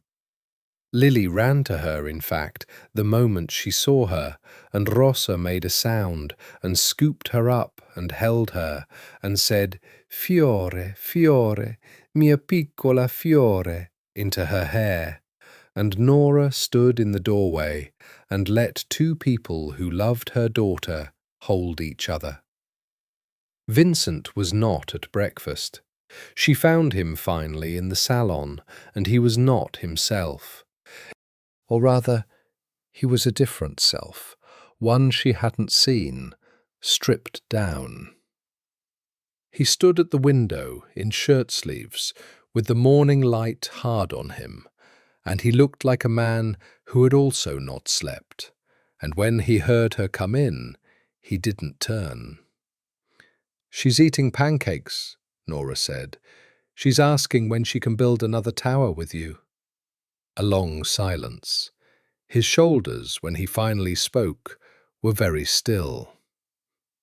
"You should leave," Vincent said. It landed like a slap. "What?" "Today, this morning. I'll have a house arranged, somewhere safe, somewhere clean, no connection to me. New names, if you want them, money, whatever you need for as long as you need it. The Reyes thread is being pulled, and the Brunos are going to feel it. And when a family like that gets hurt, they reach for whatever's nearest.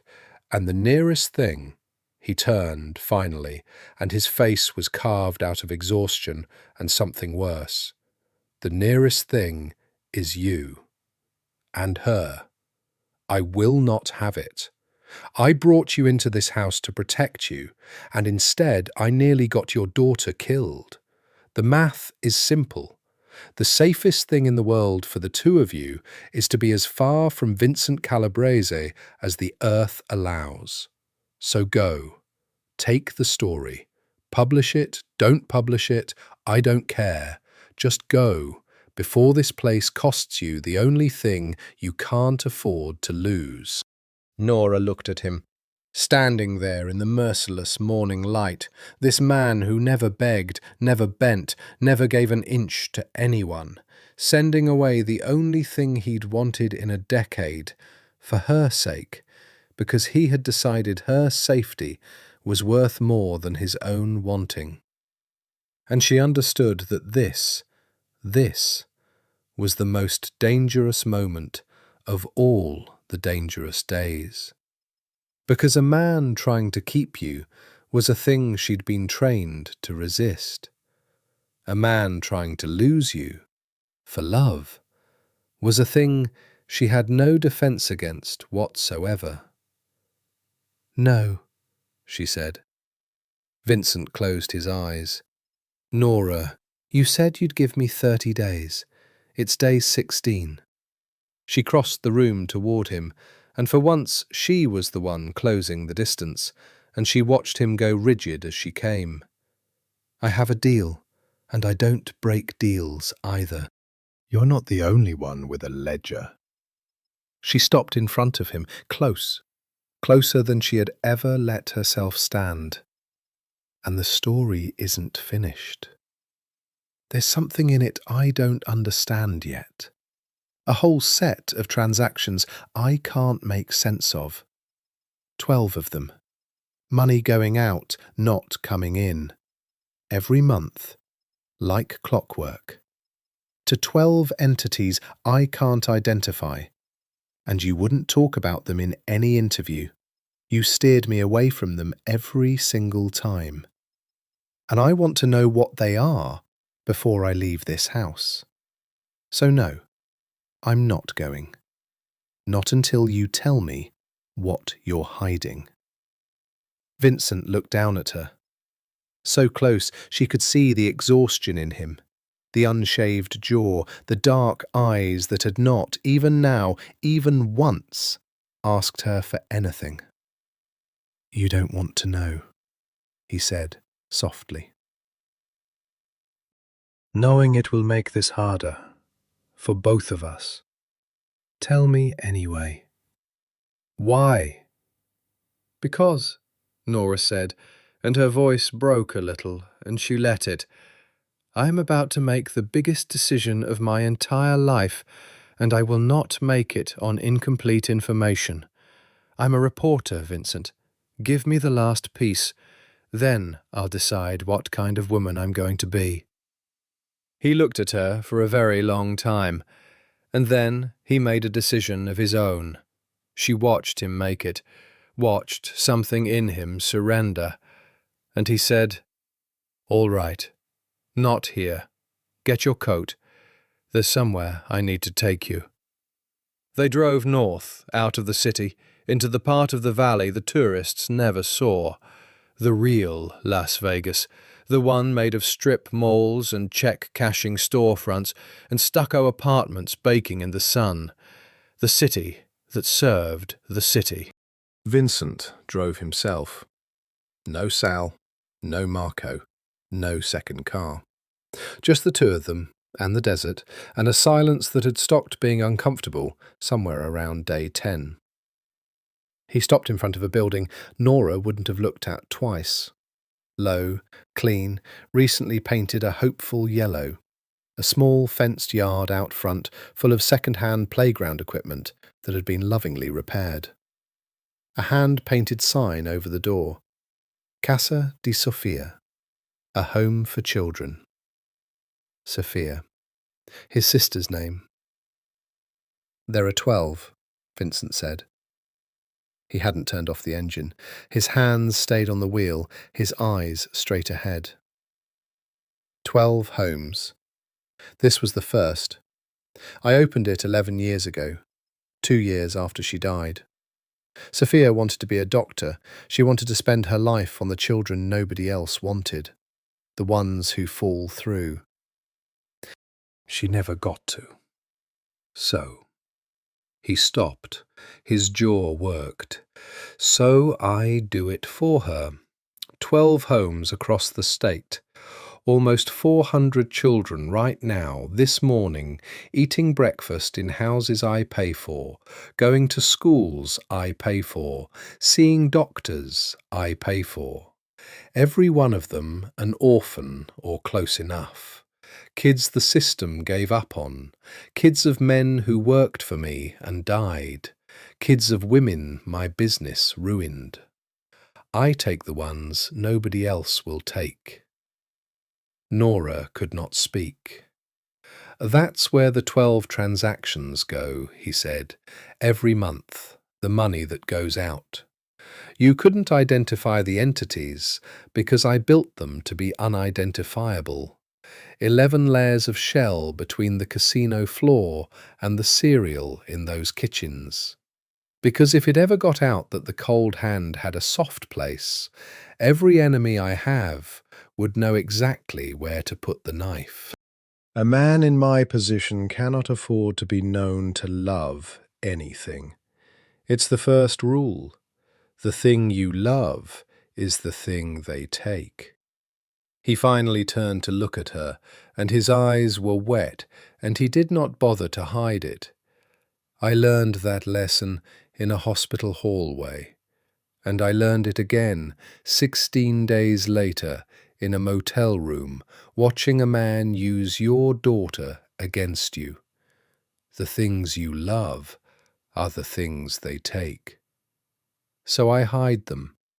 I have spent 11 years hiding the only good thing I do behind 11 layers of crime, so that no one could ever use it against me." "Vincent, you wanted the last piece." His voice was rough. "There it is. The man you came to bury launders dirty money. That's true. Printed. It's true. But the dirty money doesn't go into a yacht or a Swiss account.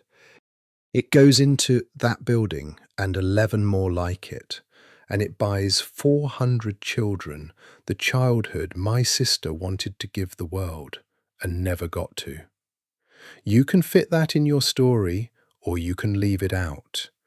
But you asked me what I was hiding, and the answer is, I'm hiding the fact that the worst man in Las Vegas is also, in the one ledger that matters to me, trying very hard to balance an account that can never be balanced. Because Sophia is still dead, and no number of warm hands ever makes the cold one warm again. The desert sun hammered down on the hopeful yellow building. Inside, faintly, Nora could hear children, the high, chaotic music of a lot of kids in one place, laughing, shrieking, alive. "Can I go in?" she whispered. He hadn't expected that. "What?" "I want to see it." "Not for the story, I just—" Her voice gave out. "I want to see it." So they went in, and a woman with kind eyes and an Italian accent thicker than roses greeted Vincent, not as a Mafia boss, but as something else entirely. Mr. C, the children called him, swarming him the moment he came through the door, and he crouched down among them with his bad shoulder and let them climb on him, and he knew their names, all of their names, the 7-year-old with the gap teeth, and the shy one who hid behind the others, and the loud one who showed him a drawing of a dinosaur with 11 legs.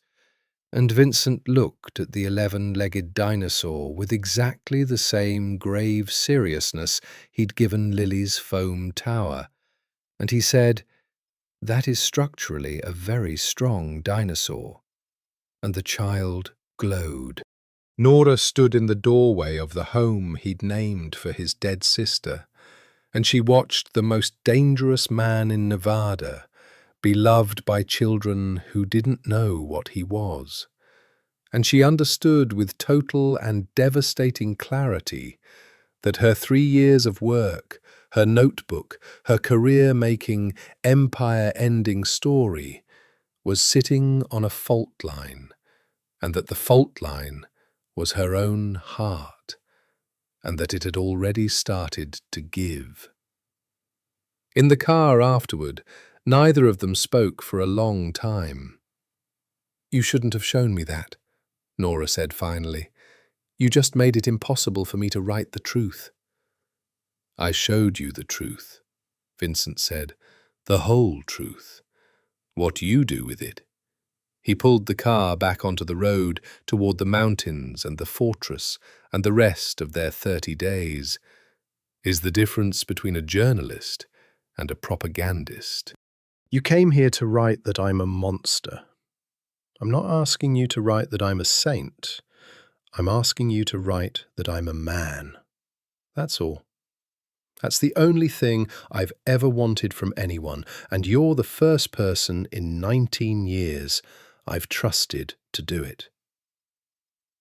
She looked out at the desert and said nothing, because there was nothing to say that wouldn't have been a confession. That night, the house was quiet in a way it hadn't been before.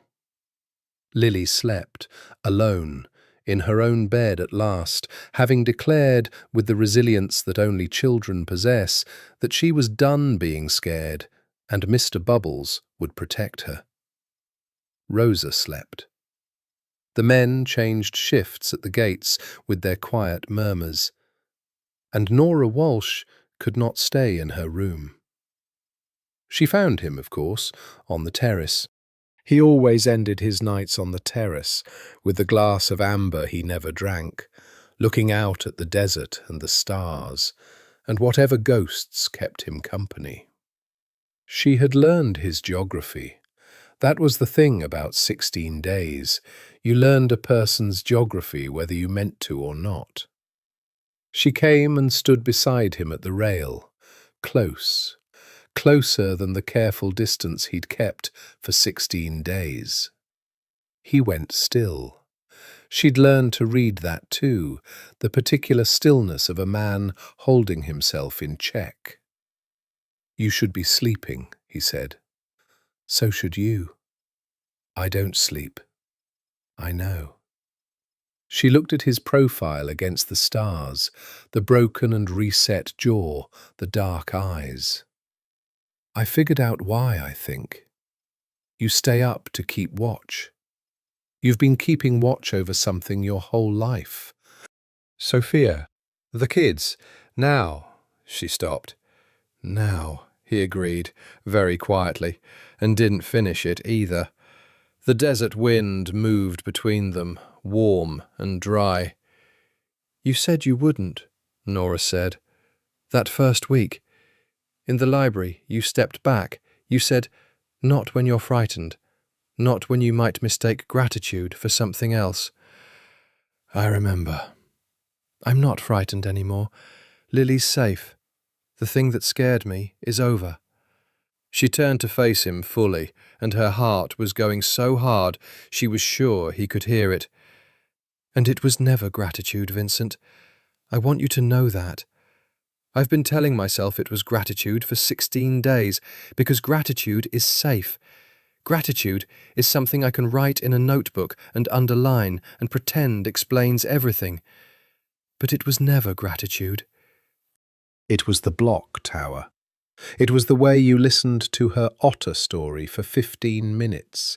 It was you stepping back in that library when stepping forward would have been so easy, and you wanted to so badly I could feel it. It was a yellow building, full of children you hide behind 11 layers of crime so no one can use them against you. Her voice broke. It was never gratitude. So you don't get to use that excuse anymore. That door is closed. Vincent turned. He looked down at her, and for the first time since she'd known him, she watched the cold hand lose a hand he'd been holding close for 19 years. You understand what I am, he said, and it was almost a plea. You, of all people. You have 3 years of it in a notebook. I've done things, Nora. Things that can't be undone. Things the orphanages don't balance no matter how many children I know what you are. I'm not a good man. I didn't ask for a good man, Nora said. I had a good man once. He left when the work got hard, and he sends Lily a card on her birthday if he remembers. I don't want a good man. I want a true one. And you have been with me from the first minute. You've never once pretended to be anything you're not. You told me the safe combination on the first night. You told me to leave for my own good this morning when keeping me would have been so easy. You are the most honest, dishonest man I have ever met in my life. And I am done. I'm done resisting it. I'm done writing "do not be charmed" in a notebook like a child writing lines. Nora. Her name in his mouth, ragged now, the control finally cracking. Close the distance, Vincent, she whispered. You've been holding it open for 16 days. I'm telling you, you can close it. Close it. And the cold hand reached out with the hand he'd kept cold for 19 years, and he cupped her face the way he had in the motel parking lot, except this time there was no child to save, no city to mobilize, nothing in the entire universe but the two of them, and the desert, and the patient indifferent stars, and he closed the distance. The kiss was not what she expected. She had expected the legend, something dark and hard and consuming, a man who took. Instead it was unbearably gentle, and it shook. He shook, this enormous, controlled man, trembling against her, like the kiss cost him more than the bullets had, like he was handing her something he'd spent his whole life refusing to hand anyone, and Nora understood that she was not being taken at all. She was being trusted, which was, for a man like Vincent Calabrese, a far more dangerous and naked thing. When they broke apart, his forehead came down against hers, and they stood like that, breathing the same air, his hands still framing her face like she was something that might break or vanish. "This is a catastrophe," he murmured. "You know that. For both of us. You're a journalist with enough on me to— I know, and I'm a man whose enemies will use you the second they know you matter to me. I know that too. And it's day 16 of 30, and I have no idea what happens on day 31. Neither do I, Nora said, and she found, to her own astonishment, that she was smiling. That for the first time in years she was looking straight into an uncertain future and not flinching. "I have no idea, Vincent, and I don't want to figure it out tonight. Tonight I just want to be a woman on a terrace with a man she's stopped lying to herself about. Just tonight. We can be catastrophes in the morning." And Vincent Calabrese, who never gambled on anything he couldn't control, looked at the woman who had knelt in his blood and ordered him to live, and took the worst bet of his life. He kissed her again. The last 2 weeks were the happiest of Nora's life, and she knew it even as she lived them, which is a rare and terrible kind of happiness, the kind you can feel ending under your fingers even as you hold it. The interviews continued, but they changed. The recorder still ran at 10, and Vincent still answered her questions, but now between the questions there were silences full of things, and sometimes she'd look up from her notes and find him watching her, and the look on his face would scatter every question she'd prepared. Marco noticed.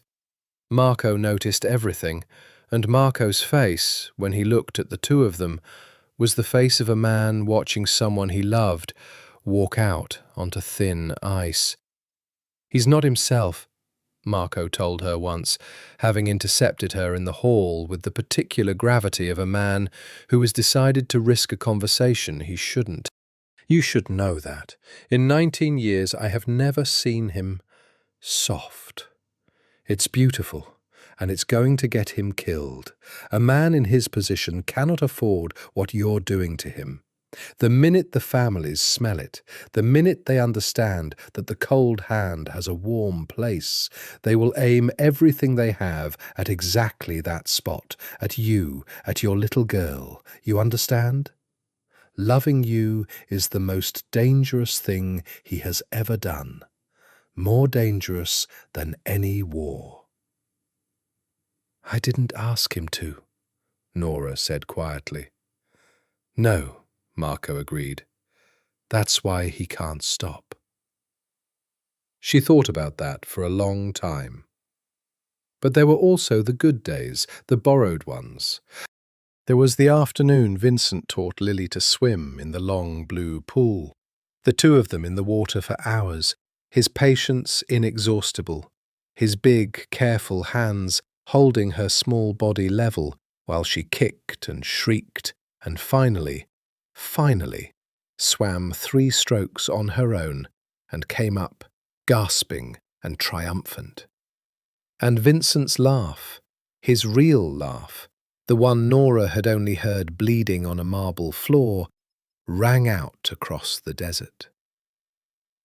There was the night they ate dinner, all of them, even Rosa, even Sal, who unbent enough to let Lily put a paper crown on his enormous bald head. And it felt, for the length of one meal, like a family. Nora watched it, and her reporter's brain whispered, "This is a crime family. These are killers. This is a man whose business destroys lives." And her heart whispered back, "And yet—" And the two of them had stopped arguing, had reached a kind of exhausted truce. Because the truth, the real truth, the one Vincent had begged her to write, was that both whispers were correct at once, and that a human being could be both things, all things, in the same skin. and that she had spent a decade writing villains and had never once understood that, until now. There was the night he told her the rest of it, not on the record. The things the orphanages didn't balance. A man, years ago, who'd informed, and what had been done to him. A war, and the bodies it had cost. He told her in the dark, in a low, flat voice, not asking for forgiveness, not flinching from it, laying his sins out one by one, like a man emptying his pockets before sleep. "I'm telling you," he said, "because if you're going to stay, if there's any world where you stay, you have to know all of it. Not the version that fits in a story. All of it. The man who funds 12 orphanages is the same man who did these things. I won't let you love half of me. It's all of it, or none."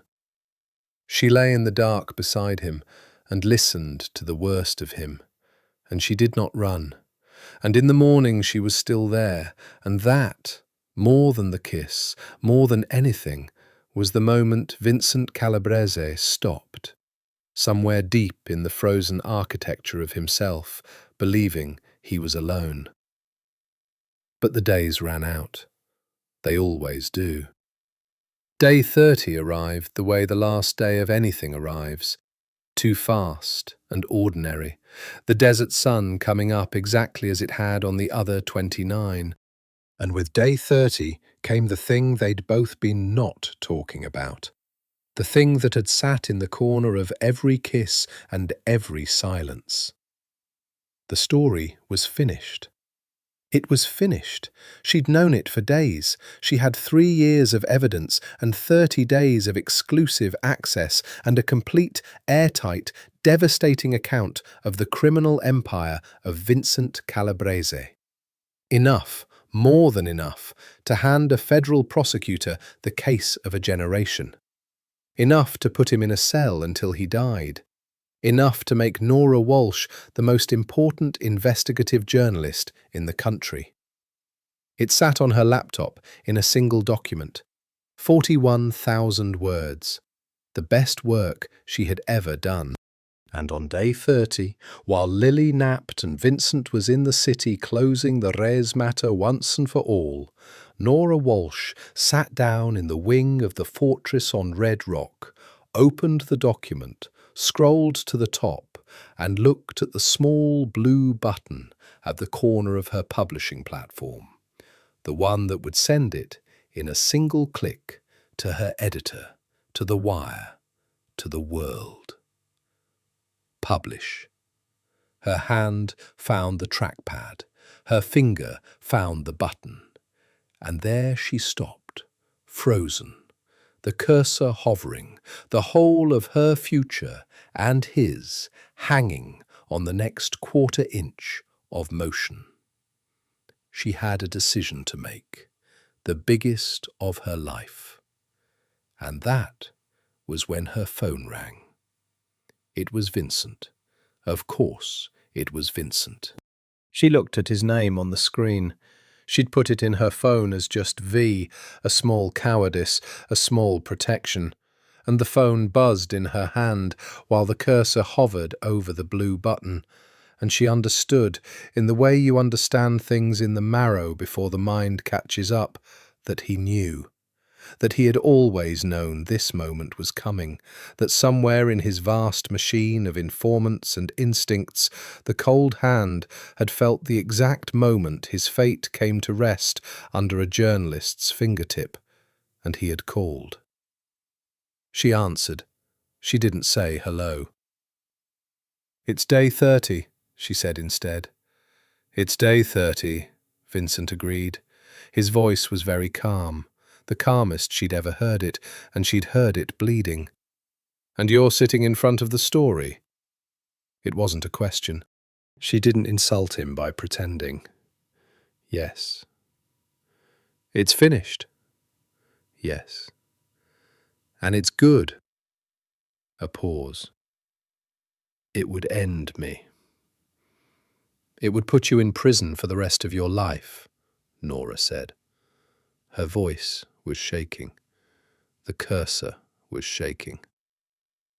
Vincent, I have everything. The wires, the chapels, the senator, I have everything. I could click one button and you'd be gone. The empire would be gone. All of it. And I would be the journalist who finally got the cold hand. And I... Her throat closed. I know, he said gently. I've always known what you have. I gave most of it to you, myself. Why? It came out as a sob.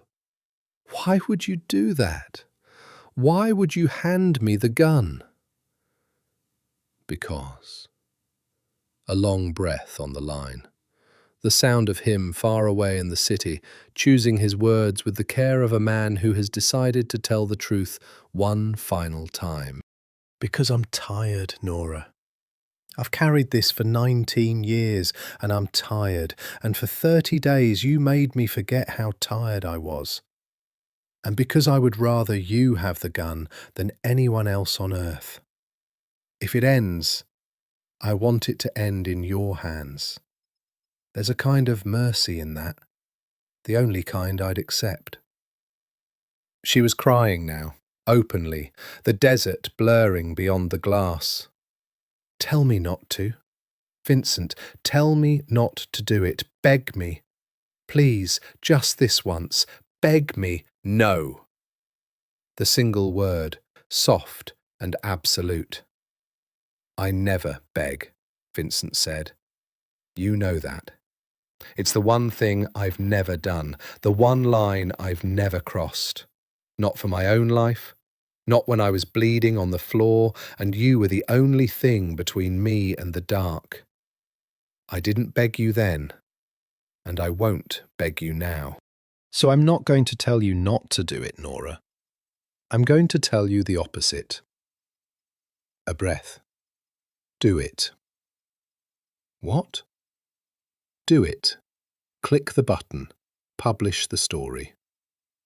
His voice did not waver, but underneath it, far underneath, she heard something she had never once heard in him, not in 30 days, not in any of it. She heard fear, raw and naked and human. You're a journalist, the best one I've ever met. You spent 3 years digging out the truth, and I will not be the thing that makes you bury it. If you bury this story for me, then in some way I've made you smaller. And I've spent 30 days falling in love with you exactly the size you are. So do it. Publish. Be who you are. Vincent, but I want you to know something first. And here his voice finally broke, just slightly, just enough, a single hairline crack in a wall 19 years thick. I have been afraid of exactly one thing in my entire adult life, and that's losing my power. Because power was the only thing standing between the people I love and the people who want to hurt them. That's the only fear I've ever allowed myself, until now. A long, shaking silence on the line. This is the first time, Nora, the first time in 19 years that I've been afraid of losing something that isn't power. And I needed you to know that before you decide. Not so you'll change your mind. I told you, I'm not begging. I just... His voice dropped to almost nothing. I needed one person on this earth to know that the cold hand was capable of being afraid of losing someone. And I wanted that person to be you. Now, do it.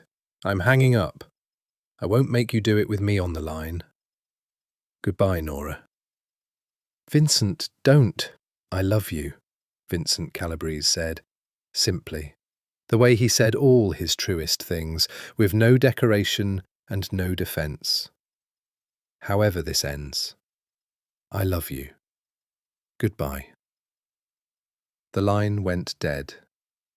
Nora Walsh sat alone in the desert light with a dead phone in one hand and the future in the other, the cursor hovering over the small blue button Publish, and 3 years of work behind it, and a Pulitzer behind that, and the man she loved on the far side of a single click. And she understood that there was no version of the next minute in which she did not lose something she could not bear to lose. She thought about the yellow building, the 11-legged dinosaur. 400 children eating breakfast in houses the cold hand hid behind 11 layers of crime, so no one could use them as a knife. She thought about a 5-year-old saying, "You found me." She thought about journalism and truth, and what the truth even was, and which of the two whispers in her own chest was the lie. And then Nora Walsh, the angel of the criminal, made her choice. She did not click the button. Not yet. First, she closed the document. And then she opened a new one, blank, white, infinite, the way every story starts. And she began, with shaking hands and a clear and terrible certainty, to write a different one. She wrote until the sun moved off the wall and Lily woke and Rosa took her for an early dinner. She wrote through the blue desert dusk.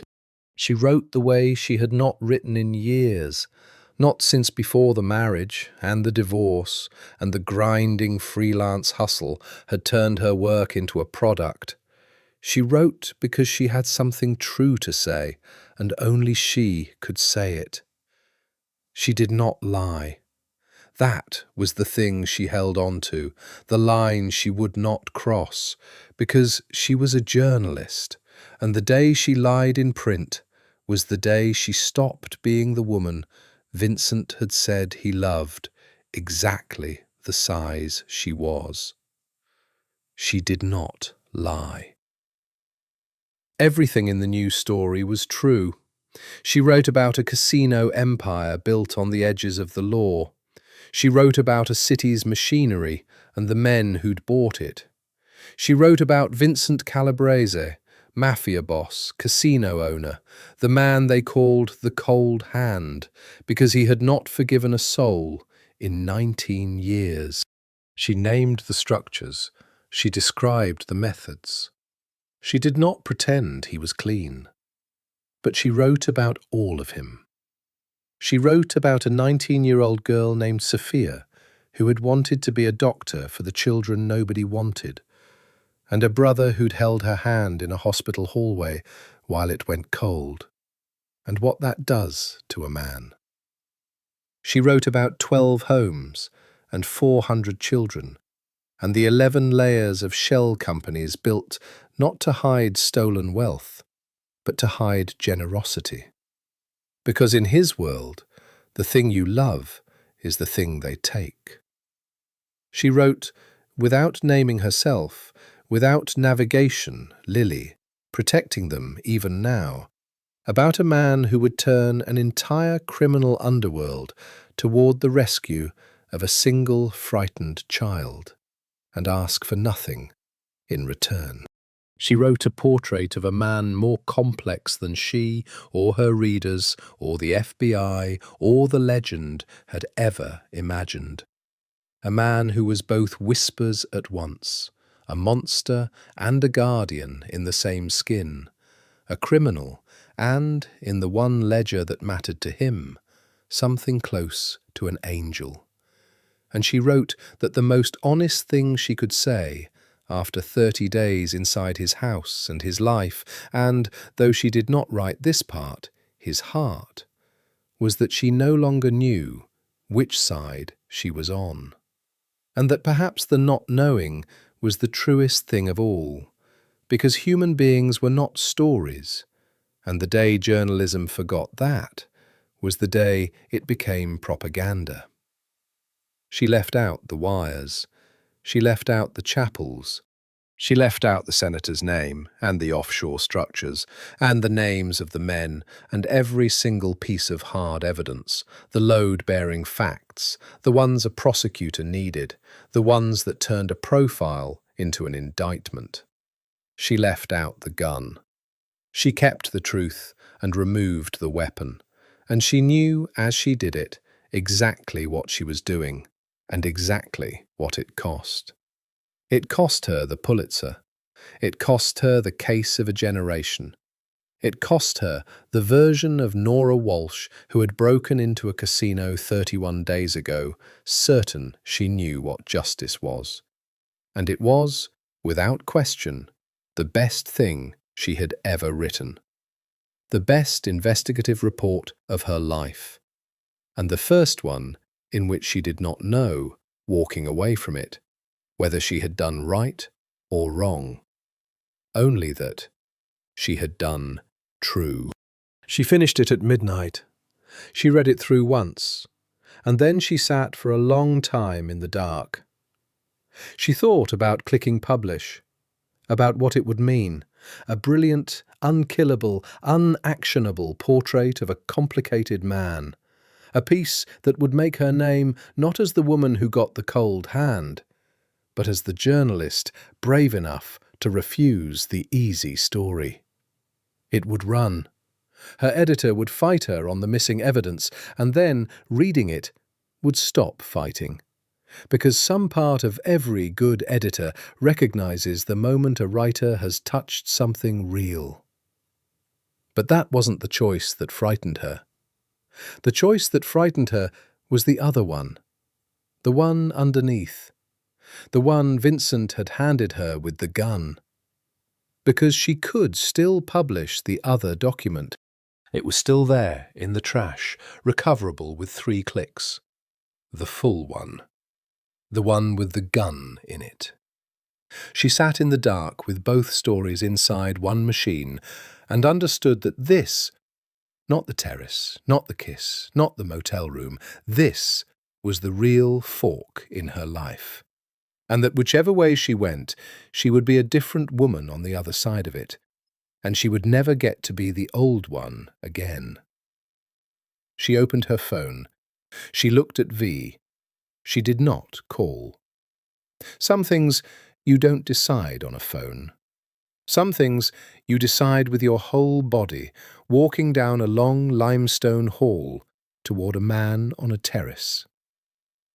Nora Walsh stood up, closed the laptop, both stories sleeping inside it, the gun and the portrait, the indictment and the truth, and walked out of the wing and down the long hall toward the terrace where she knew, with the certainty of 30 days of learned geography, she would find him keeping watch over the desert and the dark, and now her. She knew which story she was going to publish. She just needed to tell him in person. He was where she knew he'd be, the amber glass at his elbow, untouched, catching the last of the moon. His back to her, his shoulders set, a man waiting for a verdict, the way other men wait for a sunrise they're not sure they'll see. He didn't turn when she came out. He'd have heard her. He heard everything. But he didn't turn, and she understood that he was giving her the choice, even now, even in the angle of his own body, refusing to face her and make it harder, refusing right up to the last second to do the one thing he'd sworn he'd never do, which was beg. "I hung up," he said to the desert, hours ago. "I told myself I wouldn't call back, and I didn't. That was the hardest thing I've done since the hospital." A pause. "Have you done it?" "Turn around, Vincent." "Have you done it?" "Turn around." He turned, and whatever he saw in her face, The tear-streaked, exhausted, certain face of a woman who had made her choice made him go very still. The stillness she'd learned to read, the stillness of a man bracing. "I didn't publish the story," Nora said. Something moved across his face. He killed it instantly, the iron discipline of 19 years. "Nora, we talked about this. You can't bury your work for me. I won't be the thing that makes you—" "I didn't bury it." She took a step toward him. "Listen to me. I'm a journalist, Vincent. I didn't bury anything. I wrote a different story, a true one, the truest thing I've ever written. About a casino empire and a city that got bought, and about a man named Vincent Calabrese, who is exactly as dangerous as the legends say, and who funds 12 orphanages with dirty money, and who hides 400 children behind 11 shell companies, because in his world, the thing you love is the thing they take. I wrote about Sophia. I wrote about the hospital hallway. I wrote about a man more complicated than anyone gave him credit for. And I wrote that I no longer know which side I'm on, and that the not knowing is the most honest thing in the whole piece." Another step. "I left out the evidence, the wires, the chapels, the names, the gun. I kept every true word, and I took out the only things a prosecutor could use. It's not enough to convict you. It was never going to be, after today. I made sure of it." Vincent stared at her. The cold hand. The man who never forgave, never bent, never once in 19 years let anyone see all the way in. "Why?" he said. It came out hoarse. "Because I didn't do it for love," Nora said, and this was the part she'd worked out in the dark, the part that mattered, the part that let her live with herself. "I want you to understand that, because I think you'd hate it if I'd done it for love. You'd think you'd made me smaller, the way you said. I didn't do it for love. I did it because I spent 30 days looking for the truth, and the truth turned out to be more complicated than the gun. The truth is a man who is both things at once, and a journalist who buries that truth to fit it into a tidy story about a monster is a coward and a liar, and I am neither. The full report would have been a lie of omission in the opposite direction. It would have left out the orphanages and the hospital and Sophia and everything that makes you a man instead of a headline. That would have been the dishonest story. The one I wrote is the honest one. It just happens to also be the one that doesn't put you in a cell." She was crying again and smiling through it, the way she had on the terrace 2 weeks ago. "So no, I didn't do it for love. I did it for the truth. The love is just—" Her voice caught. "The love is just why I'm out here on this terrace, telling you in person, instead of letting you read it in the morning, like everyone else." For a long moment, Vincent Calabrese did not move, did not speak. Stood in the moonlight with 30 days and 19 years and a whole frozen life behind his eyes, looking at the woman who had knelt in his blood and ordered him to live, and then refused to put him in the ground when she had every reason and every right. And then the cold hand crossed the terrace in 3 strides and took Nora Walsh's face in both his hands and kissed her, like a man surfacing from deep water, like a man who has been holding his breath for 19 years and has finally been allowed to breathe. And she felt the wetness on his face and knew it wasn't hers. "I had a speech," he murmured against her mouth. "I had a whole speech ready, for if you'd published it, about how I deserved it, how I'd go quietly, how I'd protect you and Lily from anything that came after. I rehearsed it for hours, A broken laugh. I didn't have a speech for this. I never let myself write one. I didn't dare. Improvise, Nora whispered. So he did.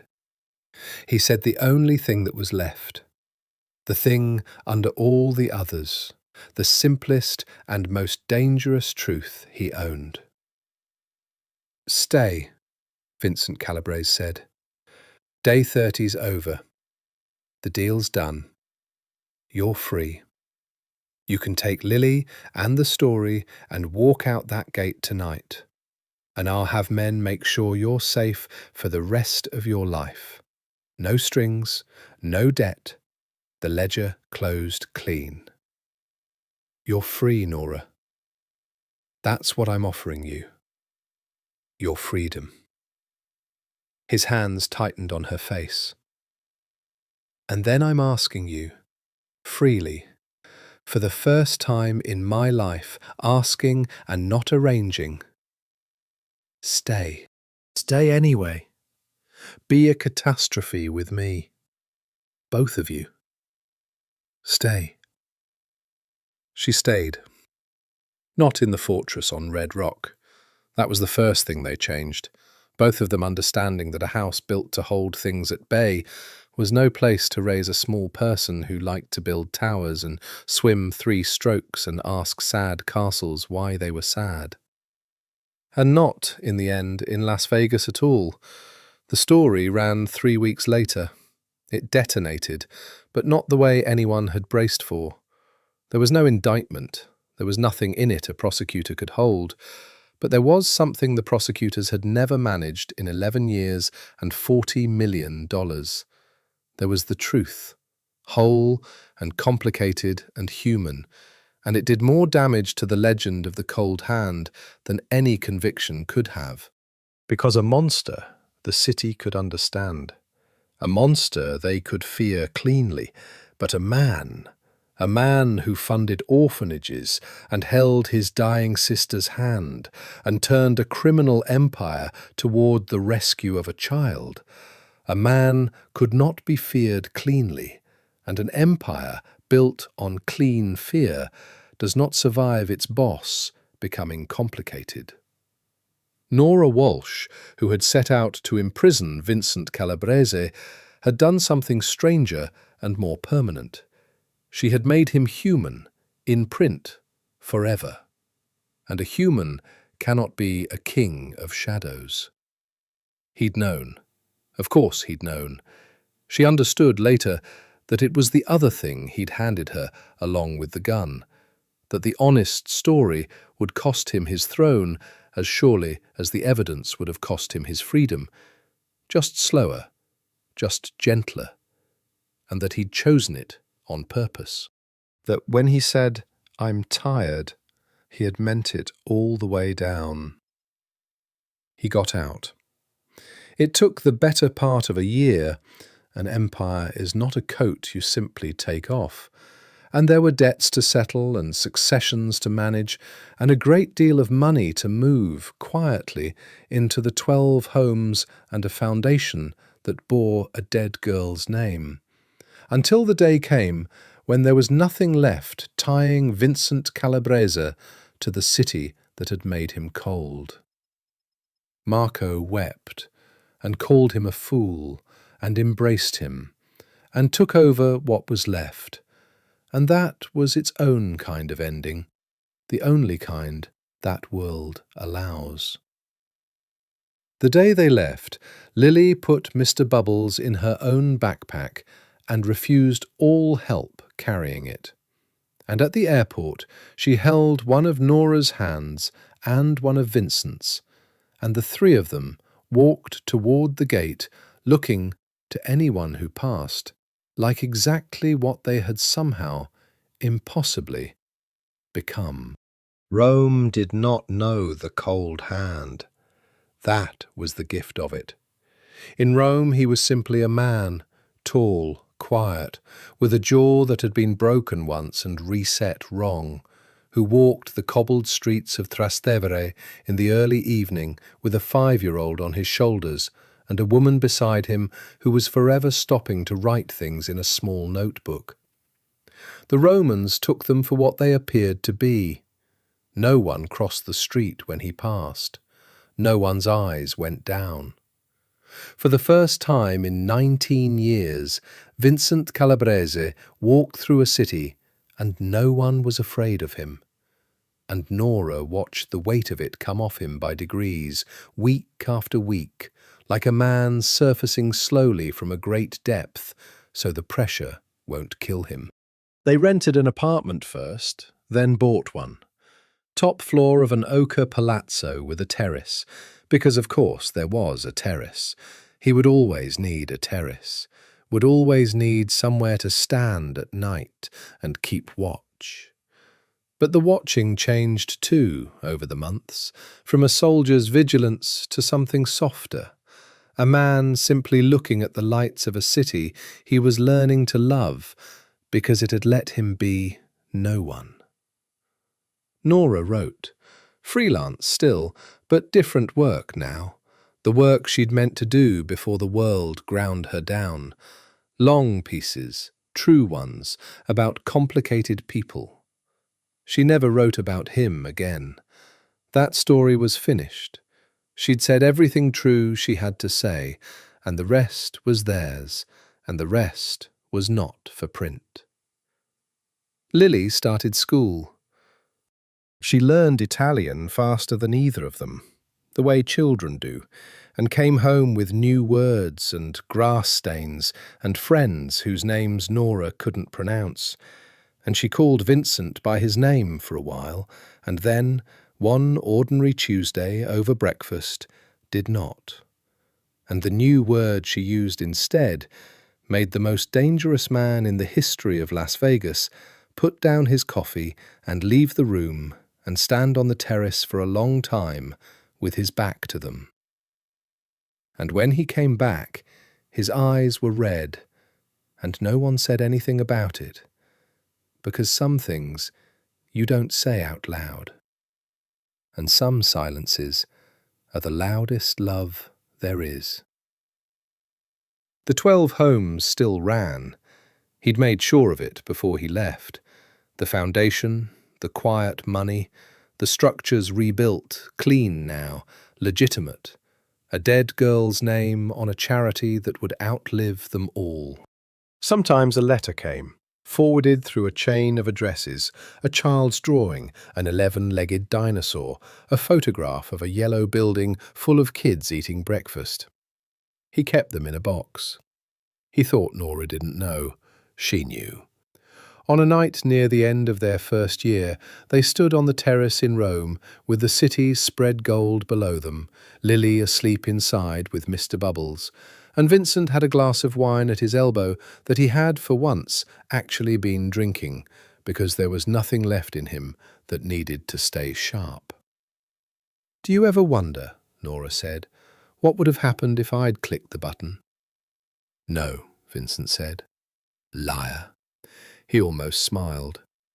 "Every day." For about a second.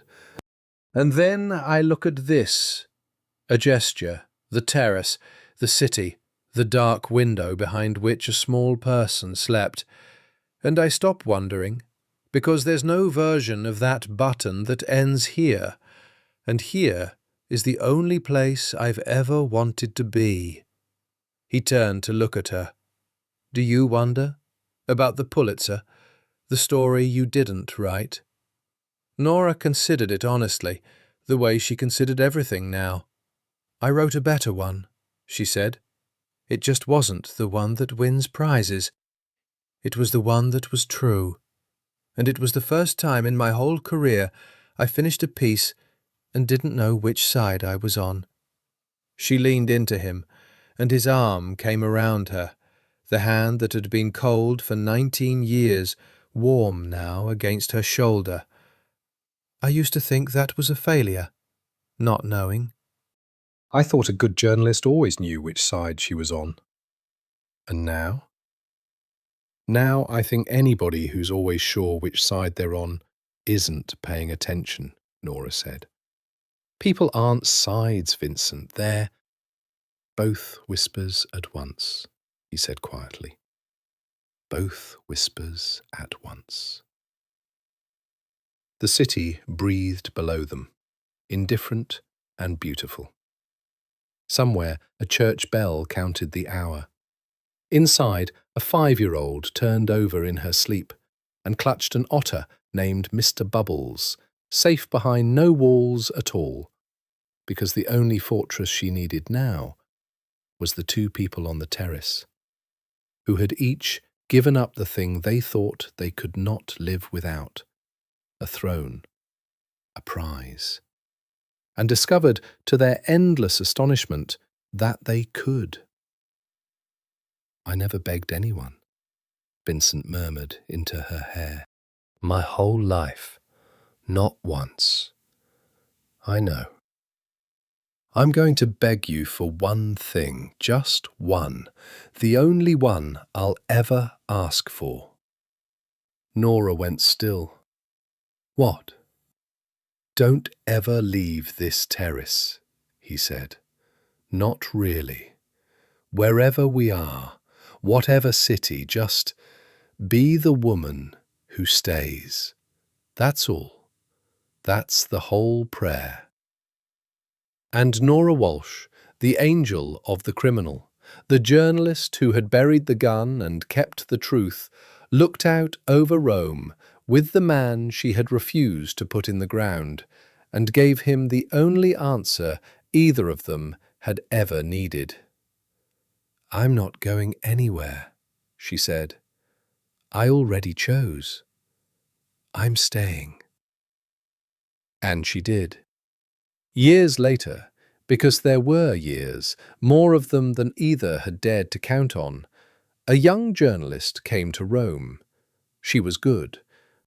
The quiet kind, the dangerous kind, the kind Nora had been at her age. She was writing a piece about the old days, the Vegas families, the empires that had risen and broken on the desert. And her research had led her through a chain of old filings and shell companies and one persistent thread she couldn't quite let go of, to a name that the record said had simply vanished one year and never resurfaced. Vincent Calabrese. The Cold Hand. And it had led her, somehow, to a long-retired investigative journalist named Nora Walsh, who lived in a top-floor apartment in Trastevere with a terrace and a great many books and a teenage daughter who was rarely home anymore, and who agreed, to the young woman's surprise, to talk. They sat on the terrace. Nora poured wine. The young journalist set a recorder on the table between them. Nora looked at it for a long moment, and something crossed her face, some private weather gone before it could be read. And then the young woman began to ask her questions. "You wrote the famous piece," she said. "The Calabrese profile, the one everybody studies in school now, the one that... I mean, no offense, but it's infamous, right? Because you clearly had more. Everybody's always said you must have had more. The evidence to convict him, and you didn't use it. Half the professors say it was the bravest piece of journalism of the decade, and half of them say you sold out, that you fell for him, that you—" She stopped, suddenly aware she'd gone too far. "Sorry, I've always wanted to ask you, why? Why didn't you publish what you had?" Nora Walsh looked out over Rome, the same gold city, older now, as was she. "What makes you think I had more?" she asked mildly. "Everybody knows you did. You lived in his house for a month. You had access no one's ever had. There's no way you didn't have the evidence to bury him." The young woman leaned forward, the hunger in her unmistakable, the hunger Nora remembered like a phantom limb. "So why, after all these years, off the record if you want, why didn't you click the button?" And Nora Walsh, who had won no Pulitzer, who had buried the gun and kept the truth, who had spent the best years of her life on a terrace with a man no one in this city had ever feared, smiled the smile of a woman who knows something the young can't be told, only lived into. "I'll tell you what I learned," she said. "The thing it took me 30 days and the rest of my life to understand. You came here wanting to know which side I was on, the reporter's side or the criminal's, the truth or the love. You think it's a button, publish, don't publish, one side or the other, and a real journalist always knows which." She shook her head slowly. "People aren't sides, sweetheart. The man I knew funded 12 orphanages with stolen money and held his dying sister's hand and turned an entire criminal underworld towards saving a frightened child. And also did things I'll never write down and he'd never have undone. Both, at once, in the same skin. And the day I understood that no story is true if it leaves out half the man, that's the day I became a real journalist. Not the day I learned to find the evidence. The day I learned which evidence told the truth and which only told the story." The young woman frowned, scribbling, not yet understanding, too young to understand. "But the man himself, Calabrese, whatever happened to him? The records just stop. Did he die? Did he run? Is he—" A door opened behind them. An old man came out onto the terrace. Tall still, though stooped now with the years, with a jaw that had been broken once a lifetime ago and reset wrong, and dark eyes gone soft and brown at last, all the cold, long, melted out of them. He carried 2 cups of coffee, and he set one in front of Nora without a word, the way he had set a glass of water in front of a frightened mother a lifetime ago, and his hand brushed her shoulder as he straightened. Warm. That hand, warm now, and for all these years, the cold gone out of it the night a journalist knelt in his blood and refused to let him die. "You'll have to forgive my wife," he said to the young journalist, his voice still quiet, still gentle, still the voice that read the world like a bedtime story. "She gets philosophical on the terrace. It's the wine. And the view."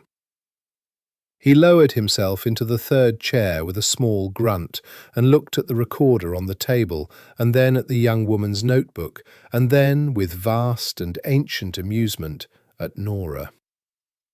"Another one," he said. "Another journalist, after all these years." "After all these years," Nora agreed. The old man picked up his coffee. He looked out at Rome, at the gold and the bells and the long, slow evening, at the woman beside him and the box of children's drawings in the apartment behind them, and the whole impossible, improbable life he had been given, instead of the one he'd earned. "Tell her the truth," he said softly. "You always do. It's the only thing I ever loved you for." A pause, the old joke, the old tenderness. Well, not the only thing. And the young journalist looked from one of them to the other, the old killer and the woman who'd saved him, the criminal and his angel, and felt the story she'd come for dissolve in her hands and reassemble into something else, something larger and stranger and truer than the one she'd planned to write, and understood dimly that she had just been handed the kind of gift that ruins you, the kind that makes every tidy story you ever tell afterward feel like a lie. "I don't know which side to write it from," she admitted finally, helplessly. Nora Walsh reached across the table and took Vincent Calabrese's warm hand in hers, the way she had 30 days and 30 years ago on a marble floor in a city of liars in another life. "Good," she said. "Now you're a real journalist. Write it from there."